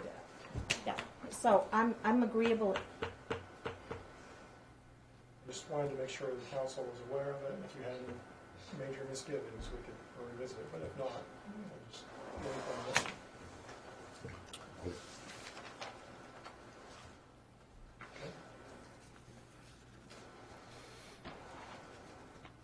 What? Oh, Dave. On the Hilltop Senior Living, says the planning board approved a large solar array system. Does the city have a policy on, I mean, I have no problem with this, I'm all in favor of solar, but can the planning board do that? Or should we do that? So can the planning board decide that we're gonna do windmills now? I mean, if it's a policy, shouldn't it come from here? They're reviewing it under the existing ordinances that we have, and they are the approving body for it. Okay, so we have a policy. Do we have one on windmills? We don't specifically address windmills. We deal appliances like a utility, and windmills we consider a tower. So we don't want it falling down on your neighbor. The tower would have to be far enough with setbacks in order to contain it on your own property, things like that. Okay, I just wondered. Okay. Budget process? Correct. 7A. Okay. Yes, as we're getting near to the budget season, under the charter there are several key dates that we have to meet. The first one is going to be September 15th, in which I'll be working with our finance department to provide you an annual update, or basically a 3/4 year update on where we're at with this budget. And we'll use that as a springboard with the departments. The department heads are supposed to get me by October 1st their draft budgets for next year. And by November 15th, we have to have a final draft budget for the public and the council to be able to chew on for most of December, well, most of November, and then ideally, again by the charter, it gets adopted in December, before December 15th. So the question really that I have is two. The charter refers to the department heads presenting their budgets in a public forum. And a public forum could be a city council meeting, a work session, a budget retreat. And over the past couple of years when I've been here, it's usually been one special city council meeting that we call the budget forum, and all the departments come in and you're able to ask them questions, and we try to get it done in 1 or 2 nights. Is that do you like that process? Do you want to have multiple forums where you have maybe individual departments come in separately and go through those, I guess spread it out? Or do you still want to just do 1, 2 public forums and just crank it out as quickly as possible? And then that also gets to a question of a budget retreat. In the past couple of years, we've gone to MDC, and the council or the department heads have been able to present not only their budget items in general, capital projects, but also talk about a lot of the issues and things that they see on the horizon that are going to be affecting the budget. They could do that in a retreat as well as in a public forum venue if you want to do that. So really, I guess those are 2 questions for you tonight that we'd like some direction on. Do you want to have a budget retreat? I guess it would be a first easy yes or no. And then the second would be, how many public forums or budget forums do you want to have in the process with the departments? Before I open it up the discussion, one of the goals that I asked Dennis when we were at the meeting setting this up was, it would be nice, just as a goal, to have a first read on our budget the last meeting in November, so that we could vote on it the first meeting in December. It was just a goal, and I asked if it was possible with the time frame that he has under the charter, can it be done? And I wasn't asking for an answer, we're just thinking about it. Right. So whatever we do. So, any discussions on this process of determining, and we're just going to be talking about the expense budget of the city for the year 2020. 20. It would be the expense and capital budgets. Excuse me, you're right. Well, of course you're right. It is the capital expenditure also, correct. Any discussion? I like the times in the past of the budget retreat. I found that answered a lot of questions ahead of time for me. And then at the upcoming, at the hearings, I was well informed. But that's my opinion. Joan, any preference? Maybe either way's fine. Dave? No preference. Cole? Preference. Joe? Hugh? I am not in favor of a retreat. I'd prefer to do it here, whether or not we decide to do it over 2 or 3 meetings. But the retreat is not on camera, and I think the public deserves to hear the discussion. Tom? My sentiments are with you. Public deserves to know what's going on in the city. We can call it a retreat here? Yeah. Let's retreat here. Yeah. No. Can we get cameras over the net? No. We just got this baby going here. This thing has just started to work. So we don't need to set up a new system. I would prefer to have the meetings here on the camera. Okay. 1 or 2 of the department heads could come in and give us a synopsis, just like they did up at NMDC. And get started, as soon as you can get started to try to meet the goal of a November, last meeting in November for kind of the first read. Here it is.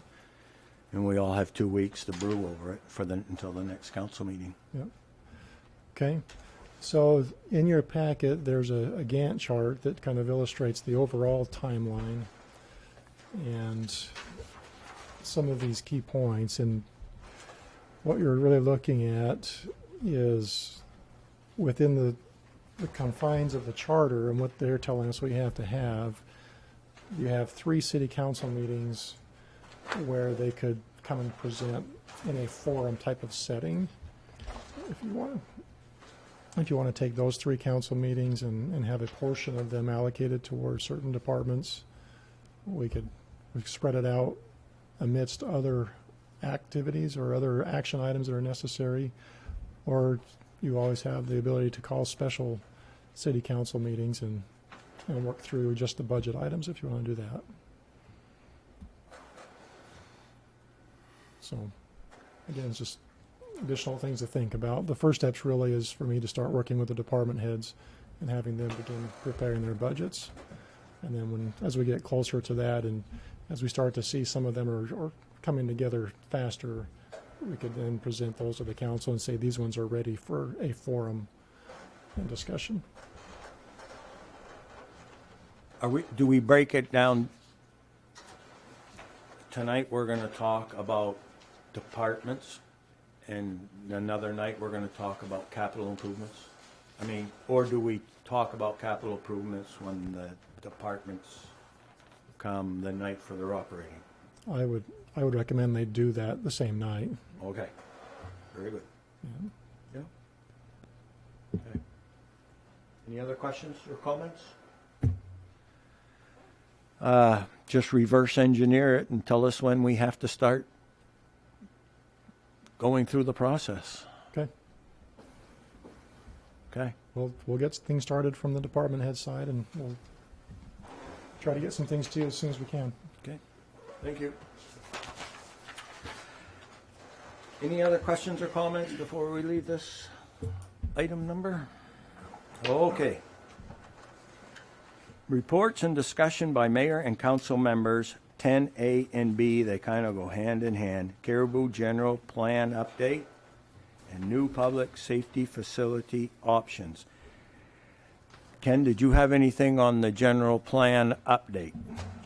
Sure. The Caribou General Plan, or as we know and love it, is the Caribou Comprehensive Plan. The work's commenced. I'm ripping into the document. I'm checking it for format so it's more readable. The department heads are being really responsive and getting their portions done. We've reached out to our sister agencies. CUD was one of them, for instance. I reached out to the Rustic Band of Micmacs. I reached out to Rustic Waste Solutions, all those agencies that we do business with, and Cary Medical Center. And again, getting a good response. People are being really responsive. So it's good. We haven't started rewriting everything. I've started noting things that are incorrect or unforeseen, that didn't happen or should happen, and we'll move forward. What we really need to be looking forward in the near future is some sort of charrette or workshop. So we'd like to do that in September, I should think. I'll float some dates.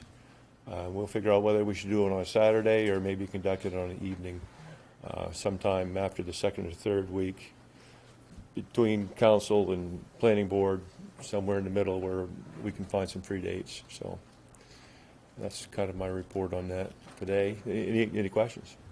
Paul? I was really pleased to see that Carrie did respond to you. Says thank you for beating that drum and getting Carrie to respond, because as a community we're all in this together.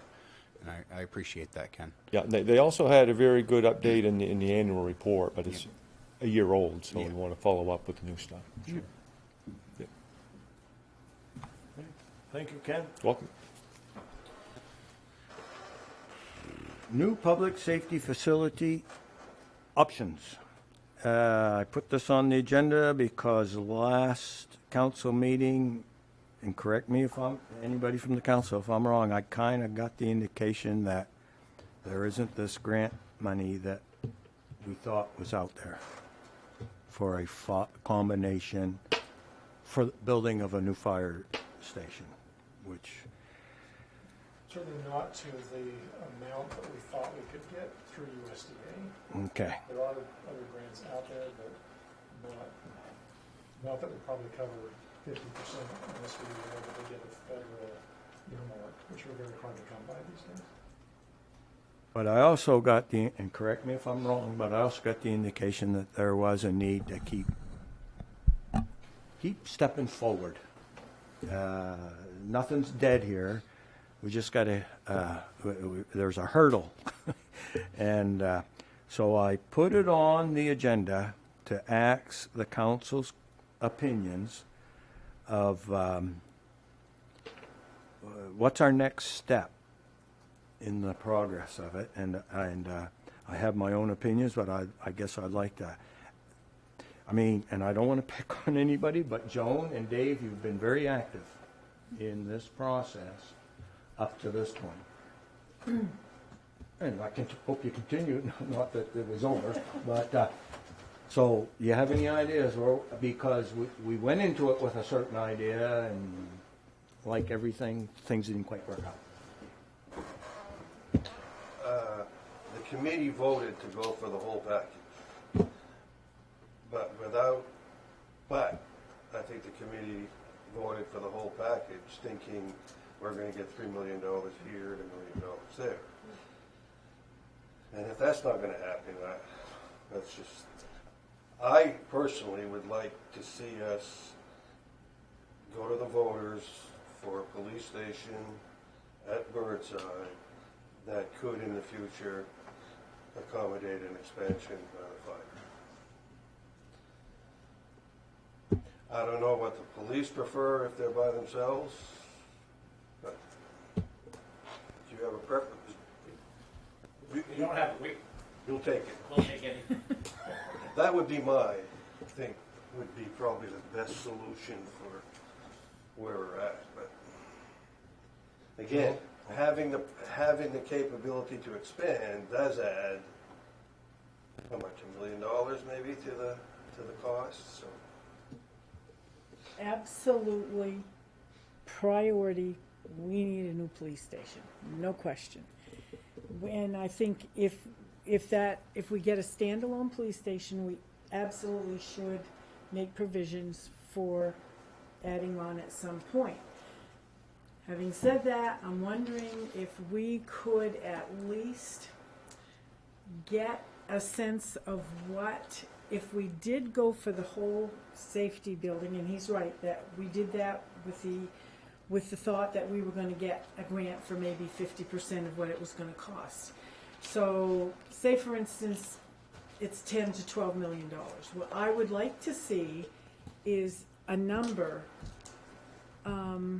say on a 30-year bond or whatever, or even the leasing one, what the payment would be, whatever the monthly payment or yearly payment would be on a new police station versus the whole thing as the mill rate, okay? Don't say the payment's going to be $500,000 a year. Tell me what that mill rate is going to be per year, and what that would mean for like a $100,000 house or a $200,000.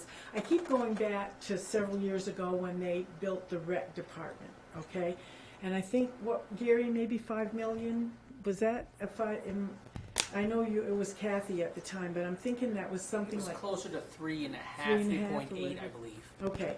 Well, anyway, the people, they voted for it, and it seemed to fly by the time, it seemed to go by fast, the time limit that it took to pay for it, and I didn't hear really any complaints or whatever. So I think I'd like to see, as a starting point, what the mill rate, what that extra mill rate would be per year to have either a standalone or the whole thing. Do maybe one on 5 million and one on 10 million or something like that.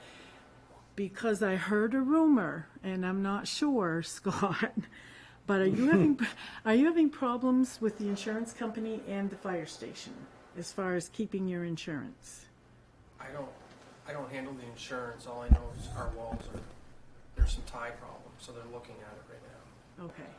So, just to squelch rumors real quick. Okay. I heard rumors. Good point. So we have, on an annual basis, our insurance provider walks through the buildings to check for any possible weaknesses, safety issues, which is in addition to the process we just went through with the state, which was our shape audit. And when our insurance representative went through, they identified that there were several places in the fire station where it appears that the walls have been separating from each other. Interior walls that have abutted exterior walls are now, it appears to be falling away from each other. And so they've required that we get a structural engineer to come in and assess what is happening there and make a determination. Is there a way to fix it, or is there something else that needs to be done to shore those walls up? Or was it just simply because of the snow loads that we had this last year? Is there something pertaining to the roof system that needs to be redesigned to help things shed, to deal with the weight? But at this point, they've said we have to have a structural engineer company come in and look at that. So you may or may not be looking at some major problems? Potentially. Yeah, okay. So that's where I'm at. And maybe if we even put it to the voters, but we need to at least have a police station, but I don't know. We need to look and see what the ramifications on the mill rate would be for the whole thing. And I can tell you, with regards to the engineering firms, I sent out a request to 6 different engineering firms on both sides of the border, and I had 2 that responded. And one of them said, we probably can't get to it in the time frame that you want. The other said, we can get on in 2 weeks if you want us to start looking at it. And so we did have a walkthrough last week with that engineering firm, and they're going to get a cost proposal and scope work back to us for the council to consider. If they did that, can that be used if we should go down the road of a lease as that was presented to us? Would that be helpful? would the information that we got from this firm be helpful if we should decide to go further in looking what that leasing company had to offer? Would we be able to use that to? I think it would be, I guess, it would be a help in the decision-making process of whether to pursue one option or another. Okay. But As it far wouldn't as- help us as far as the design in the new building. Okay. And that, because whatever new building gets designed, they would work with the current building codes Okay. and structural standards. Jody? I guess either way, when this ultimately goes to referendum, however it's worded on the referendum, I really want to see whether you have option one, maybe you could have two options on there, but there needs to be a price on there, not it's like the school budget. You know, it's like when you vote on a bond for the state, are you in favor of a $5.6 million? That would be my concern, you know, not just are you in favor of a police station, because we could say yes, or maybe you could split the referendum with option one and option two. Like we did with the school, there was two options. Option one, and then there was the two extra building, or two extra add-ons. That was another question, so that would be the viable option. So if you're looking into the price of one, it's not gonna cost any more to price out option one and two, and see what the viability is. Ultimately to the voter, or the resident. My opinion.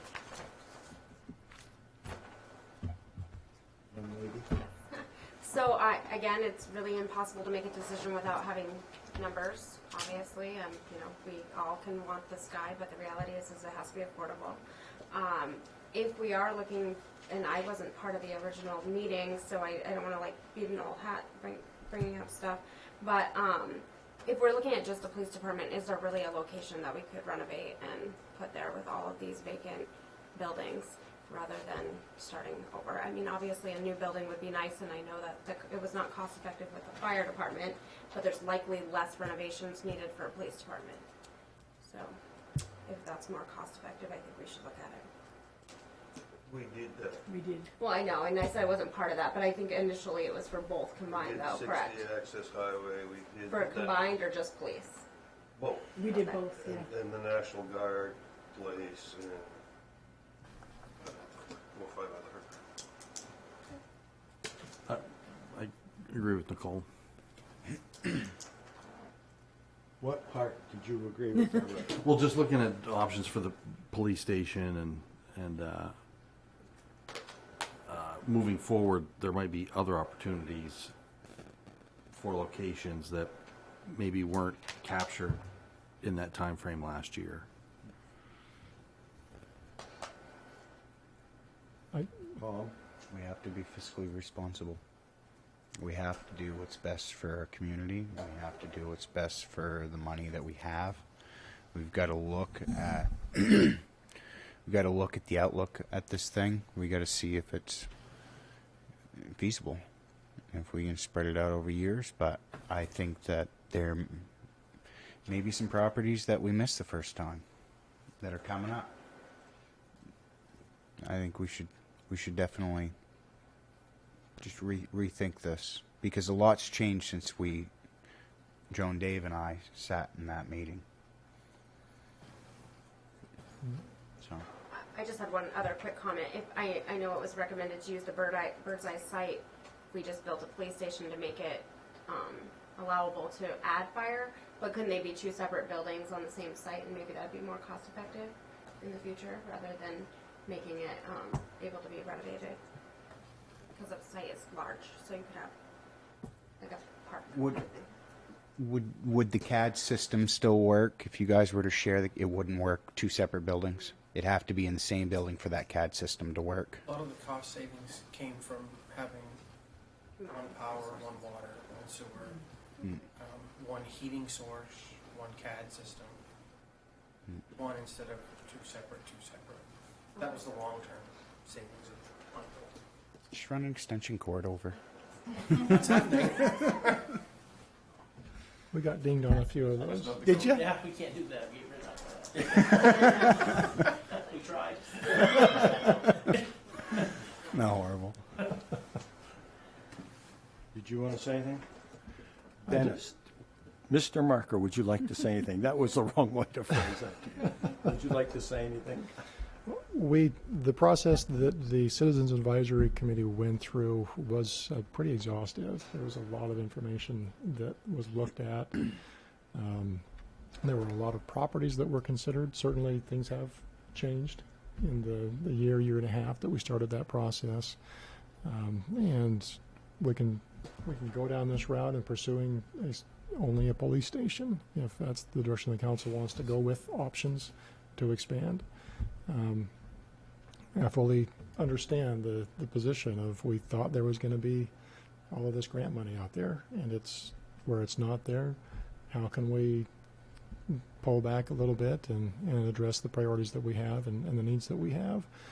At the same time, wanting to look at the most sustainable option long term, and how can we make that, as you say, financially sustainable as well. And so really the next step, if you want to look at that, is do we want to engage this public-private company and say, give us, I mean, really you're trying to get a number to take out to the voters. And if that's the next step, then we go through a process of picking somebody to give us that number. Is that going to be, what process do we want to go through in order to select that firm?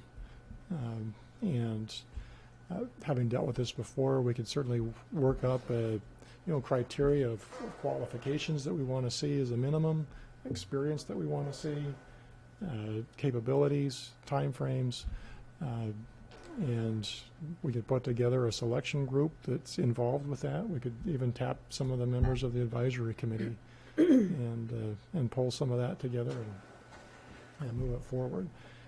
Or the company that spoke to us about the public-private partnership, they're waiting in the wing, and if we say give us your best, they're ready to start moving on it if we want to do that too. I have a personal desire of having the council start to take charge of this project. That's just my personal preference. I think we have many avenues that we can do, but I'm going to go back to the standard phrase I have, and that is, what would a local engineering company estimate what a 6,000 brand new square foot police station cost us? Built right here in the... I don't want to... yes, it's important to know where we're going to build it, but I don't know if that's needed right now. Where are we going to build it? That's a variable that comes in, and all of a sudden you have a difference of opinion. I think there's kind of a consensus out there to do something about the police department building. And I want to move, my steps can be bigger if I go down that route. Where we build it, the steps get a little shorter. Do we include the fire department? The steps get even shorter, and then next thing you know, nothing gets done.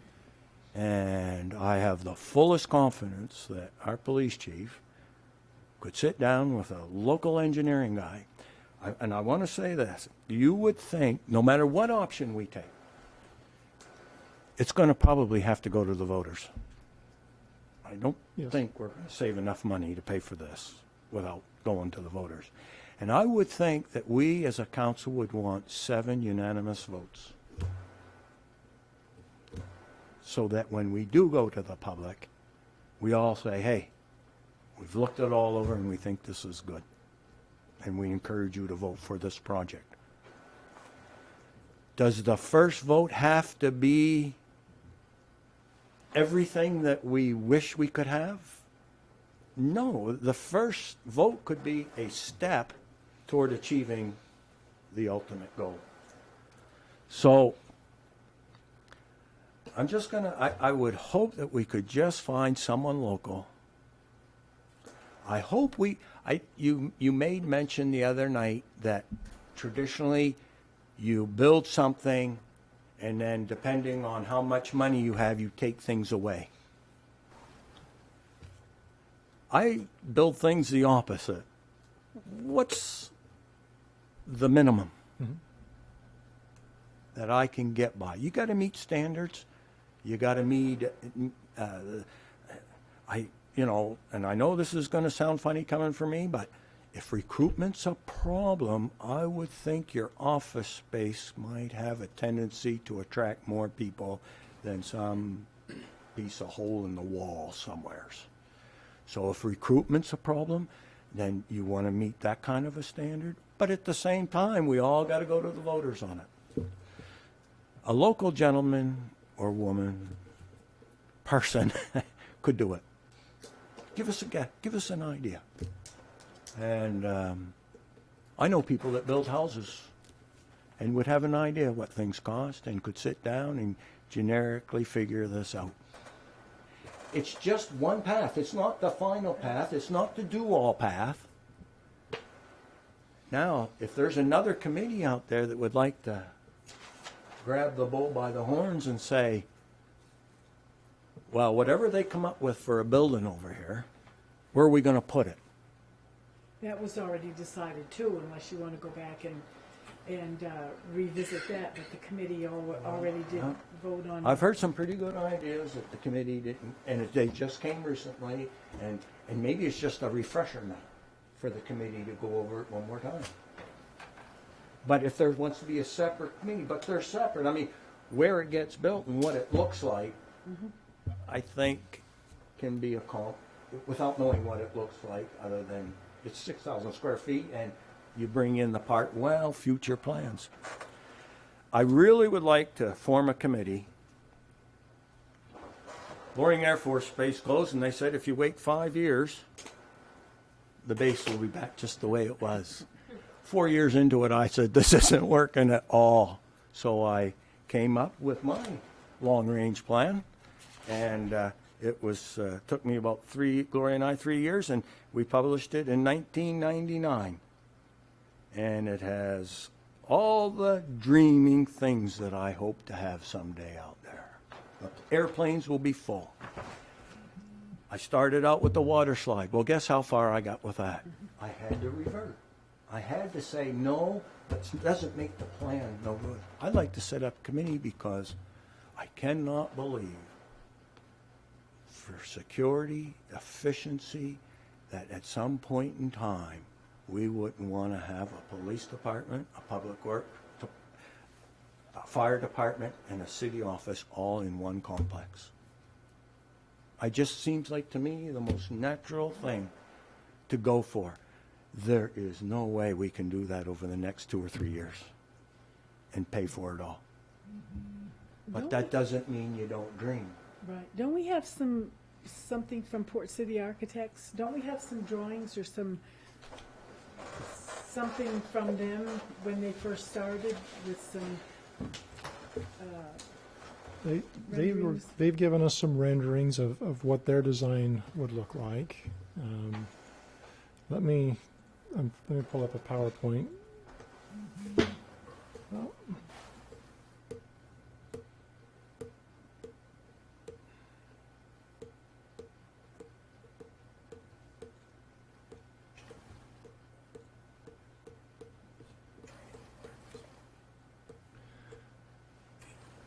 there's been many different things that have been looked at, as far as a standalone slab-on grade police station to a police station that's designed for future expansion, and even just the full combination right away that we've looked at.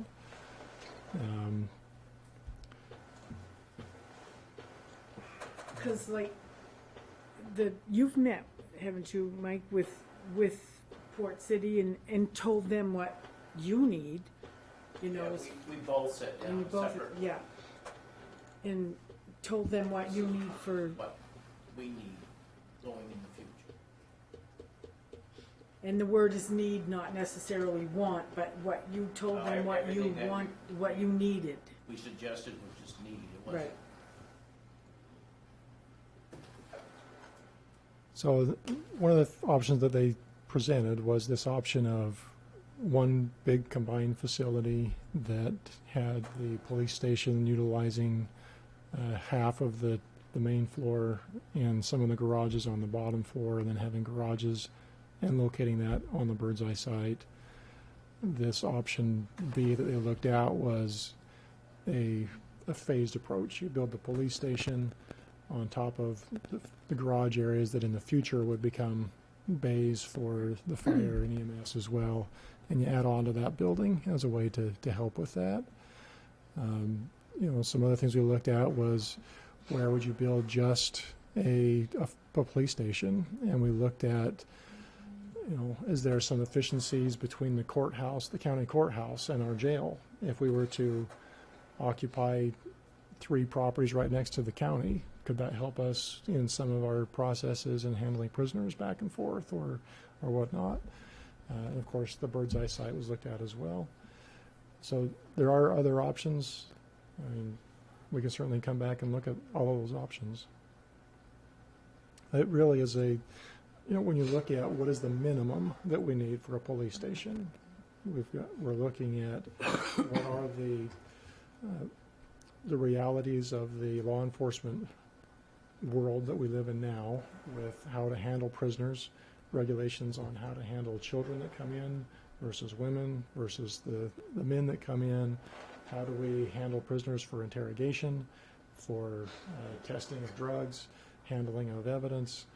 There's all these different, the minimum really is established by all of the federal and state requirements that are imposed upon our department. And when we look at what is the minimum footprint, we have to be working with somebody that knows all of those things, which Chief does. But definitely we need to have a dialogue. If we bring in a local person to help with that. And Port City, like I said, they've already done a footprint for us based on those standards. And we could certainly utilize that as a starting point and get a hold of a local person and say, how much would this cost to really build? I mean, no offense to anybody, but I do not have confidence in Port City. I just don't. And if it was a big engineering firm out of Bangor, I'd say probably the same thing about them. And there's story after story that I can analyze my feelings about this, but I am really hung up on having a local person just take a quick look at this and tell us what they think. I personally would like to ask this person, what am I missing about having why would you want 2 stories? In an aging population, and why wouldn't you want everything on 1 floor? I'd like to ask these questions to people. And why would you build a flat roof on anything anymore? I'm just kind of curious about these questions. I'm not smart. I mean, I don't want to bring in, but contractors in Caribou could tell us about this kind of stuff. How about a wooden building? So there's just a whole lot of things that if I was looking at a local person and could give me some answers and from an engineering standpoint, that's all I'm saying. If the majority of council wants to go down any other road, you're chairman of that committee and go for it. I just find the path of least resistance right now is let's work on this police department. That's the path of least resistance that I see. And if nobody from the local area wants it and you people would like to go back to the Port City drawings, I guess, go for it. But a lot of these questions you're bringing up were researched. They won't have to go upstairs. If it's built at Bird's Eye, it's going to be daylight on the bottom for the garages, and they're going to be ground floor up top for the offices and where the public would go in. I cannot understand. Another question I have is I can't understand why you intermingle garages with office space and why they're not separate. You want to heat the garages with in-floor heating? I got no problem with that. But why would you intermingle them with office space?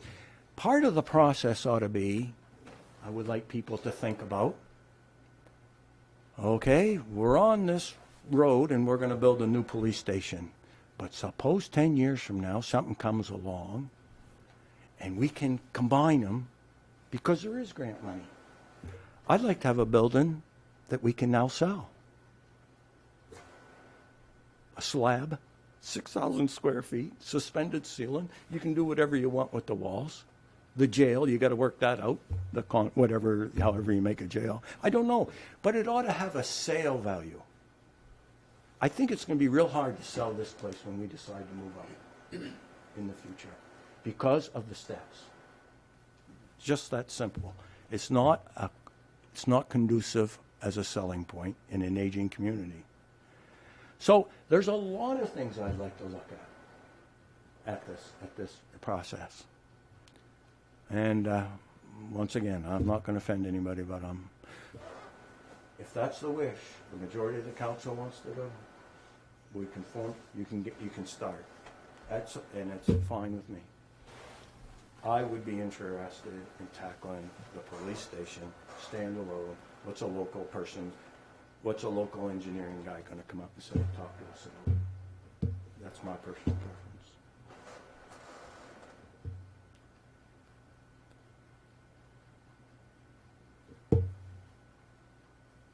Joan, any further thoughts? Well, first of all, I think we gotta get going here. We've been doing this for years. We need to do something. I still think we could start with the police station with the possibility of adding on later, or we can put it out to the voters which way they want to go. Give them two choices, standalone police station or a safety building. That's why I want to know what the mill rate implication would be for one or the other. Give them the choice, and then whatever they say, so be it. If it's the whole thing, if not, then we build the police station. Hope to heck that there's not a whole lot of structural damage on the fire station, and work on something like that later on. But I think we need to start moving on this. I don't think sitting here back and forth all the time isn't getting us anywhere. We've been doing this for a long time, and we need to make a decision on it. Well, Mayor. I haven't been going. Okay, go ahead.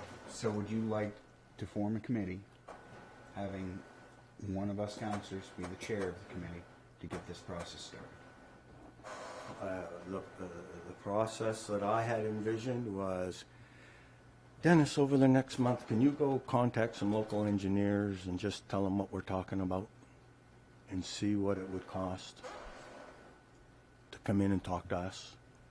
I mean, what's the process? I mean, I'm still trying to figure out how we pick Port Authority to be this guru of all gurus to tell us how to do this. So whatever process that was, I guess you could try to just apply it to somebody local. Can that be done? That's what you want to do. Okay, I'm sorry. I was supposed to be addressing Tommy. It was his question to me. That was my... I don't think we need to form a chairman. Okay. I don't think we need to form a committee to do that. Okay. I have no problem with Joan forming a group and putting together the process of getting something on the ballot of which process they take. We have a committee. I mean, unless you want to dissolve the committee that worked for a year, you have a committee. Okay, well then I guess the question is, now that we know we don't have the grant money coming in, what's the committee want to do? That would be a good start. So in the meantime, would you have any objections if our city manager went out and asked for, in the meantime, No. you go down that road and find out what that committee would like to do. In the meantime, I'd like to ask if you'd have anything wrong with the city manager going and asking a couple local engineers to, I don't know how we're going to pick one, but however you do it. Generally you'd put a bid out and then allow, because if you only target a couple, you may have one that you miss, and now you have a lawsuit. But we didn't do that with Port City. Well, we didn't. They were picked by the department heads. Probably single. So why can't the department heads pick the local guy? You can, but I would advertise it and allow any local person to bid. Port City was the second one. And they'd be like a We single started source. out It's with totally another different. one. Am I correct? Adams or something like that? Ames Associates. Okay, Ames. And then that didn't work out or something, then we went with Port City. Maybe it's because not everybody does public safety building. There's a difference It's a between different asking an engineer to look at that plan and say, what would it cost? He can do that. But you're asking him to kind of design it, and they're not architects. Those- I mean, Then, excuse my misunderstanding of the terminology, then have the city manager go out and look for an architect. okay, now my question would be, do we have any? I hope so, but I don't know. Okay, now were you in the process, were you part of the process of deciding who, or maybe Scott, who was gonna be the architect? And why? Why was it somebody in Portland, or why was it Ames first and then, because there's nobody up here, or because, you know? They had done public safety buildings before. I think they had 11 going, or had done 11 public safety buildings. And because of the new, all the regulations that go with the public safety building, That you have to know they were the about. most qualified. Right. Because the architect that's gonna design this has to know what the new it's not like building a house that you wanna do any which way. You've got to follow the new regulations. There's an architect in Presque Isle, and he builds courthouses and jails and all that. Well, He does then, give him, that. I will. yeah. Well, but I don't want to go down a road that the council isn't aware of, or, I mean, I've been trying to get this local guy, and there might be more. I don't know, I just know of one. That's why I would suggest making it competitive and allowing anybody who meets the credentials to put Right. in a bid rather than picking someone that we Advertise. know, because that can really tie your hands and cause some issues. So one of the other issues that you have, if you don't go through go through a competitive bid process, sometimes that will affect the type of funding you can go after, because they'll want to know that, did you follow these processes? So How come we didn't do that with the two architects that we've already used? I was not involved with that. I think it was more just trying to just get the process started. However, you in a situation like this, because I do government contracts, you can single source something based on credentials to say they are the only one in this certain geographic area that can meet these credentials. So you could single source it to say there is no one else if you can prove that. But if you're saying I'm going to open it up to local, you need to open it up. Right.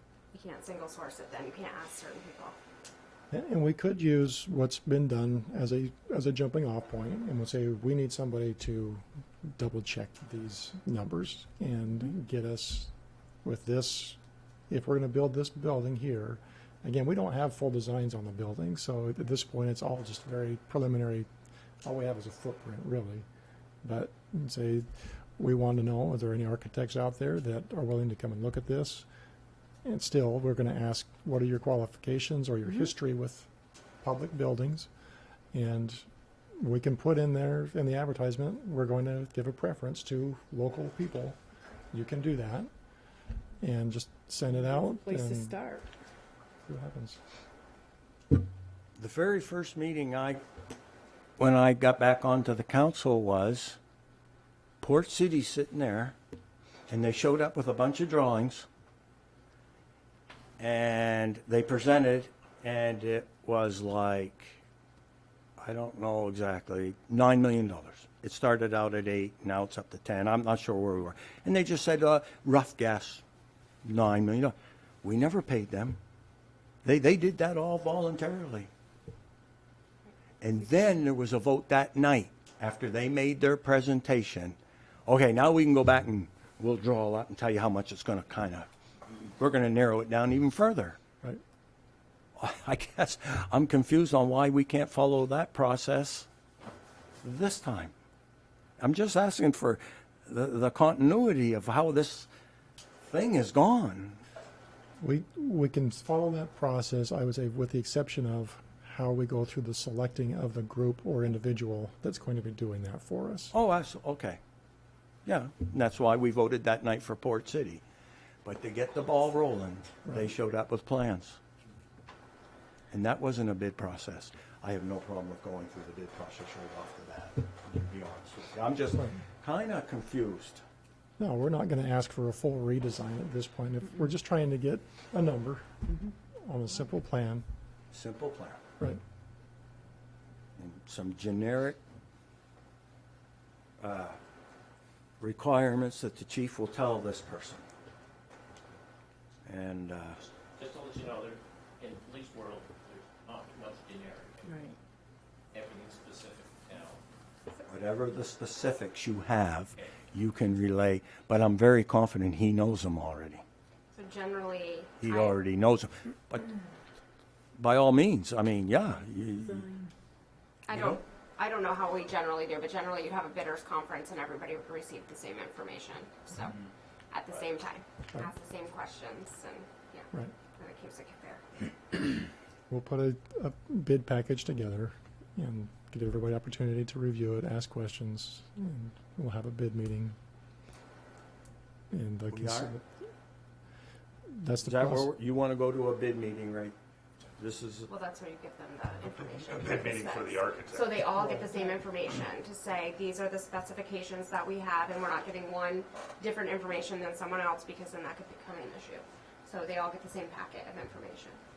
I'll be finding it awful hard to believe that if we couldn't find someone that can come into this and say, generally speaking, I find to build a police station of this size, 6,000 square feet on a slab, is going to cost you X amount of dollars per square foot. People build homes like that all the time. But that's homes. What if you'll end up with a dentist operating on your heart? If you're No, not no. careful. These are respectable people No, and but- know what they're doing. No, but they have to. They've got to be knowledgeable in design. Like some people, all they do is design schools. Some people, all they do is design safety buildings. Some people don't. Some architects don't deal in safety buildings. They, so you've got to make sure that whoever you get is gonna. The person we get will have the expertise in doing police stations. I'm very confident of that. Why would we ask him to come if he didn't? So you get the architect, get to come back, and the engineer gives you the price, and ultimately you get a price and say yes or no on option 1 or 2. I would think simplify it. an architect would come in and say, look, it's going to cost you $4 a square foot, 6,000 square feet. You're looking at $250,000. Now, what do you want in it? Well, no, I accounted for the jail, I accounted for community, but what do you need for office? And they could break it down like that. Joan, if you want to go another way, take Well, her. no. All I'm Take saying her. is you Take need her. to make sure that the architect that you choose knows how to do that particular thing. Not all of them do. That's I the only understand. thing. I understand, Okay. but I And if you know somebody that does, that's good.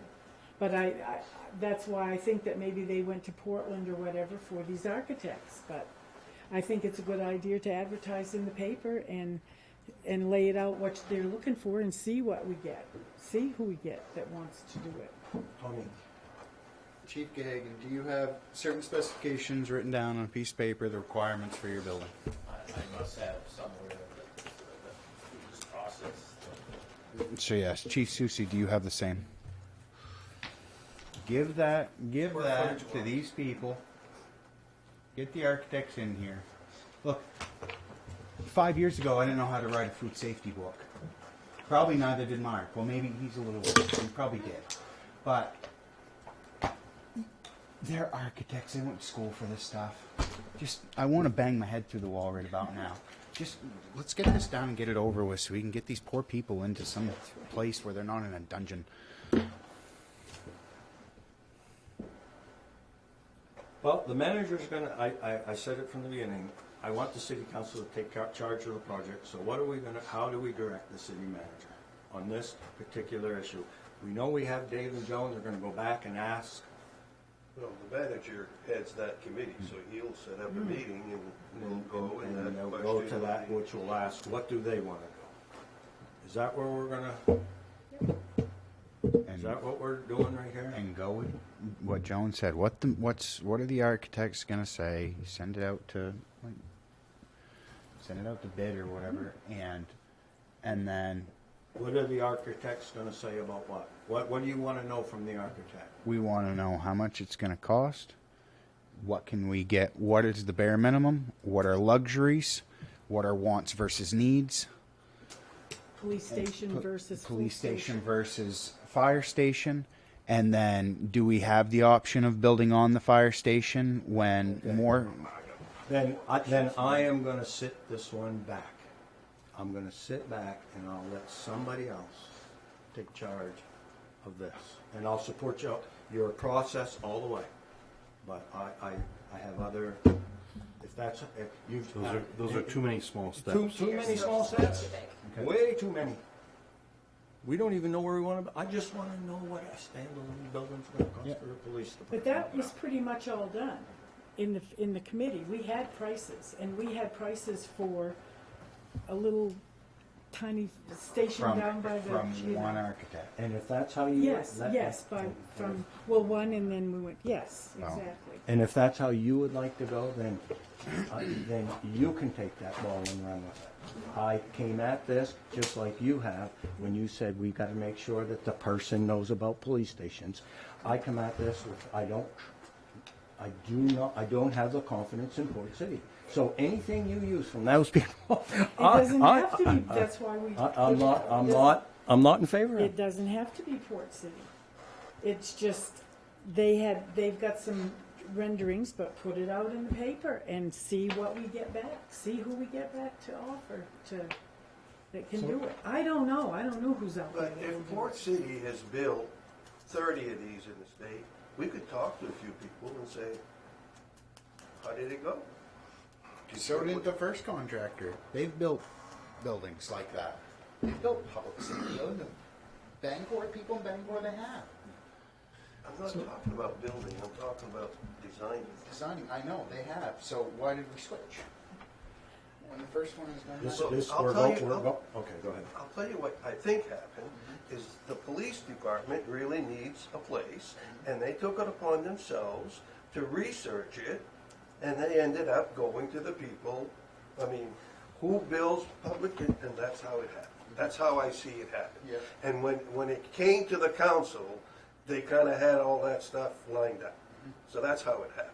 There was no I don't think Ames. nefarious whatever.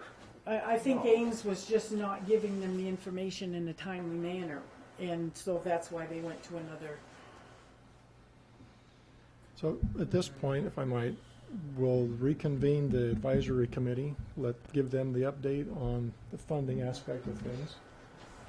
Let them chew on it a little bit and say what is their preference moving forward. We can also prepare an announcement to go out, and we can send it out to specific architectural firms as well as generally. That's okay. And we'll say we want to get a check on the information that we've already received, but also what is your estimate cost to build a standalone police station? How much would that cost with these specs? And we can do the same thing with the police or the fire and EMS. If we get a combined facility with these specs, what's your When price? you say specs, do you mean the specs we got had 2 layers, two floors? You mean no specs? No, What do you mean then? the general guidelines for separation of Oh, okay. different things. Okay.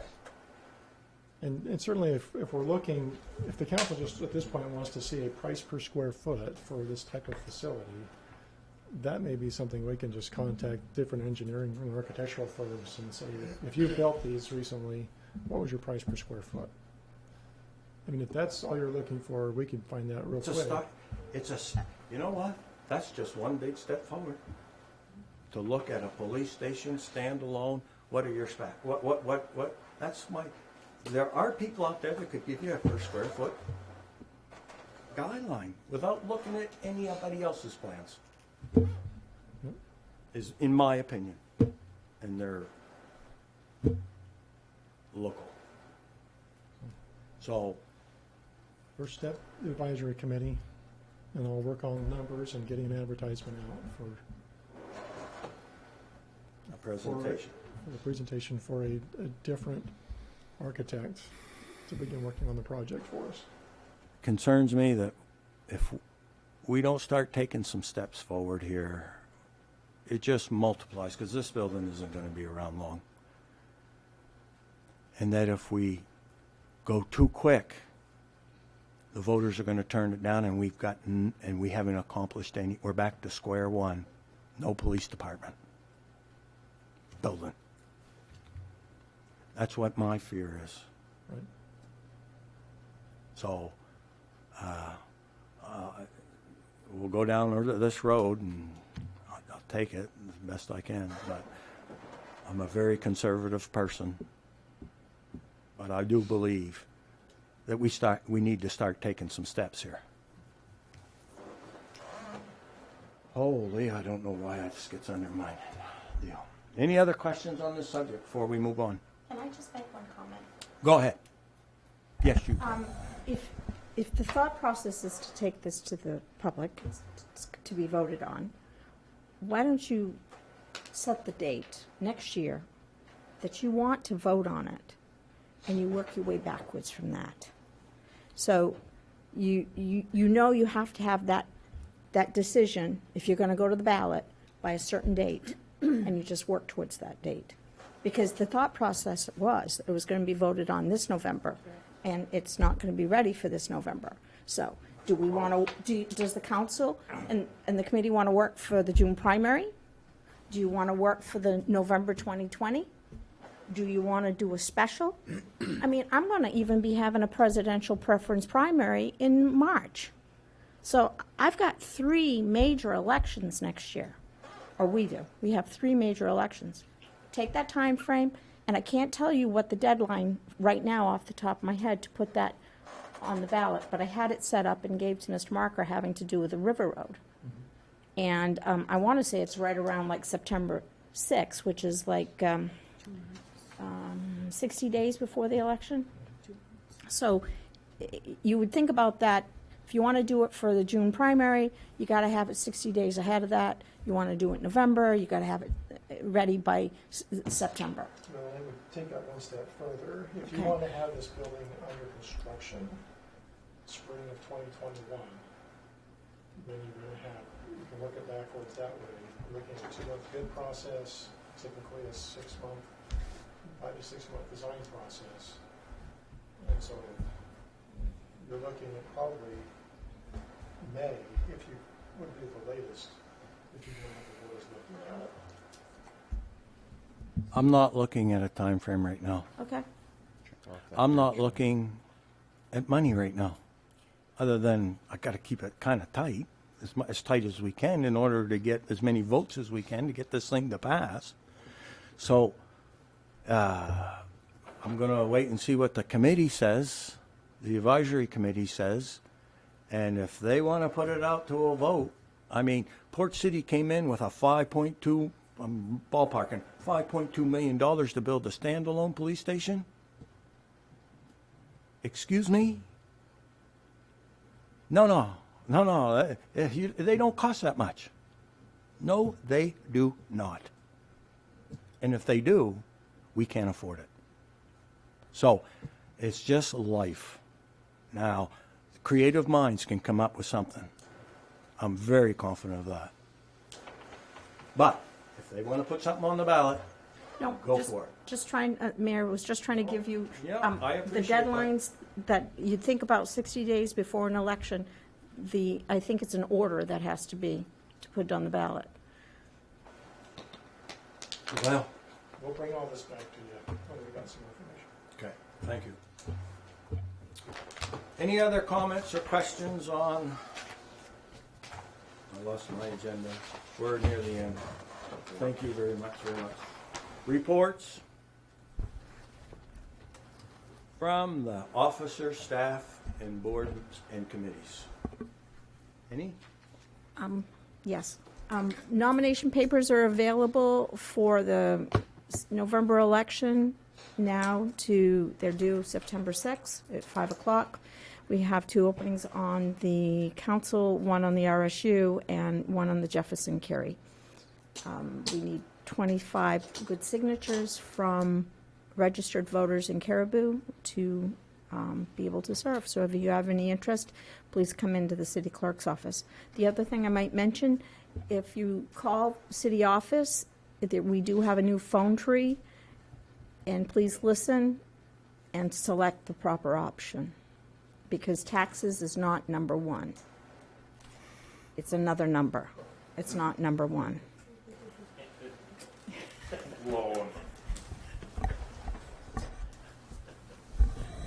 Hey, Jane. Yes.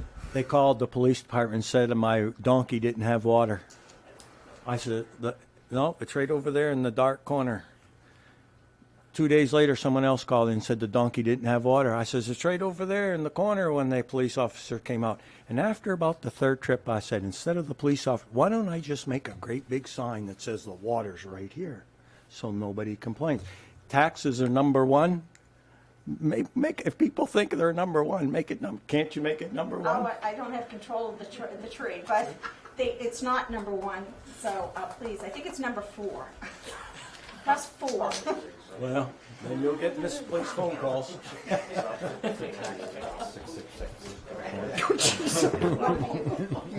Okay, Chair will entertain a motion to go into executive session 405.6.E regarding a legal matter. So moved. Second. Moved and seconded by Jody to go into executive session. All those in favor? Thank you very much and have a great evening.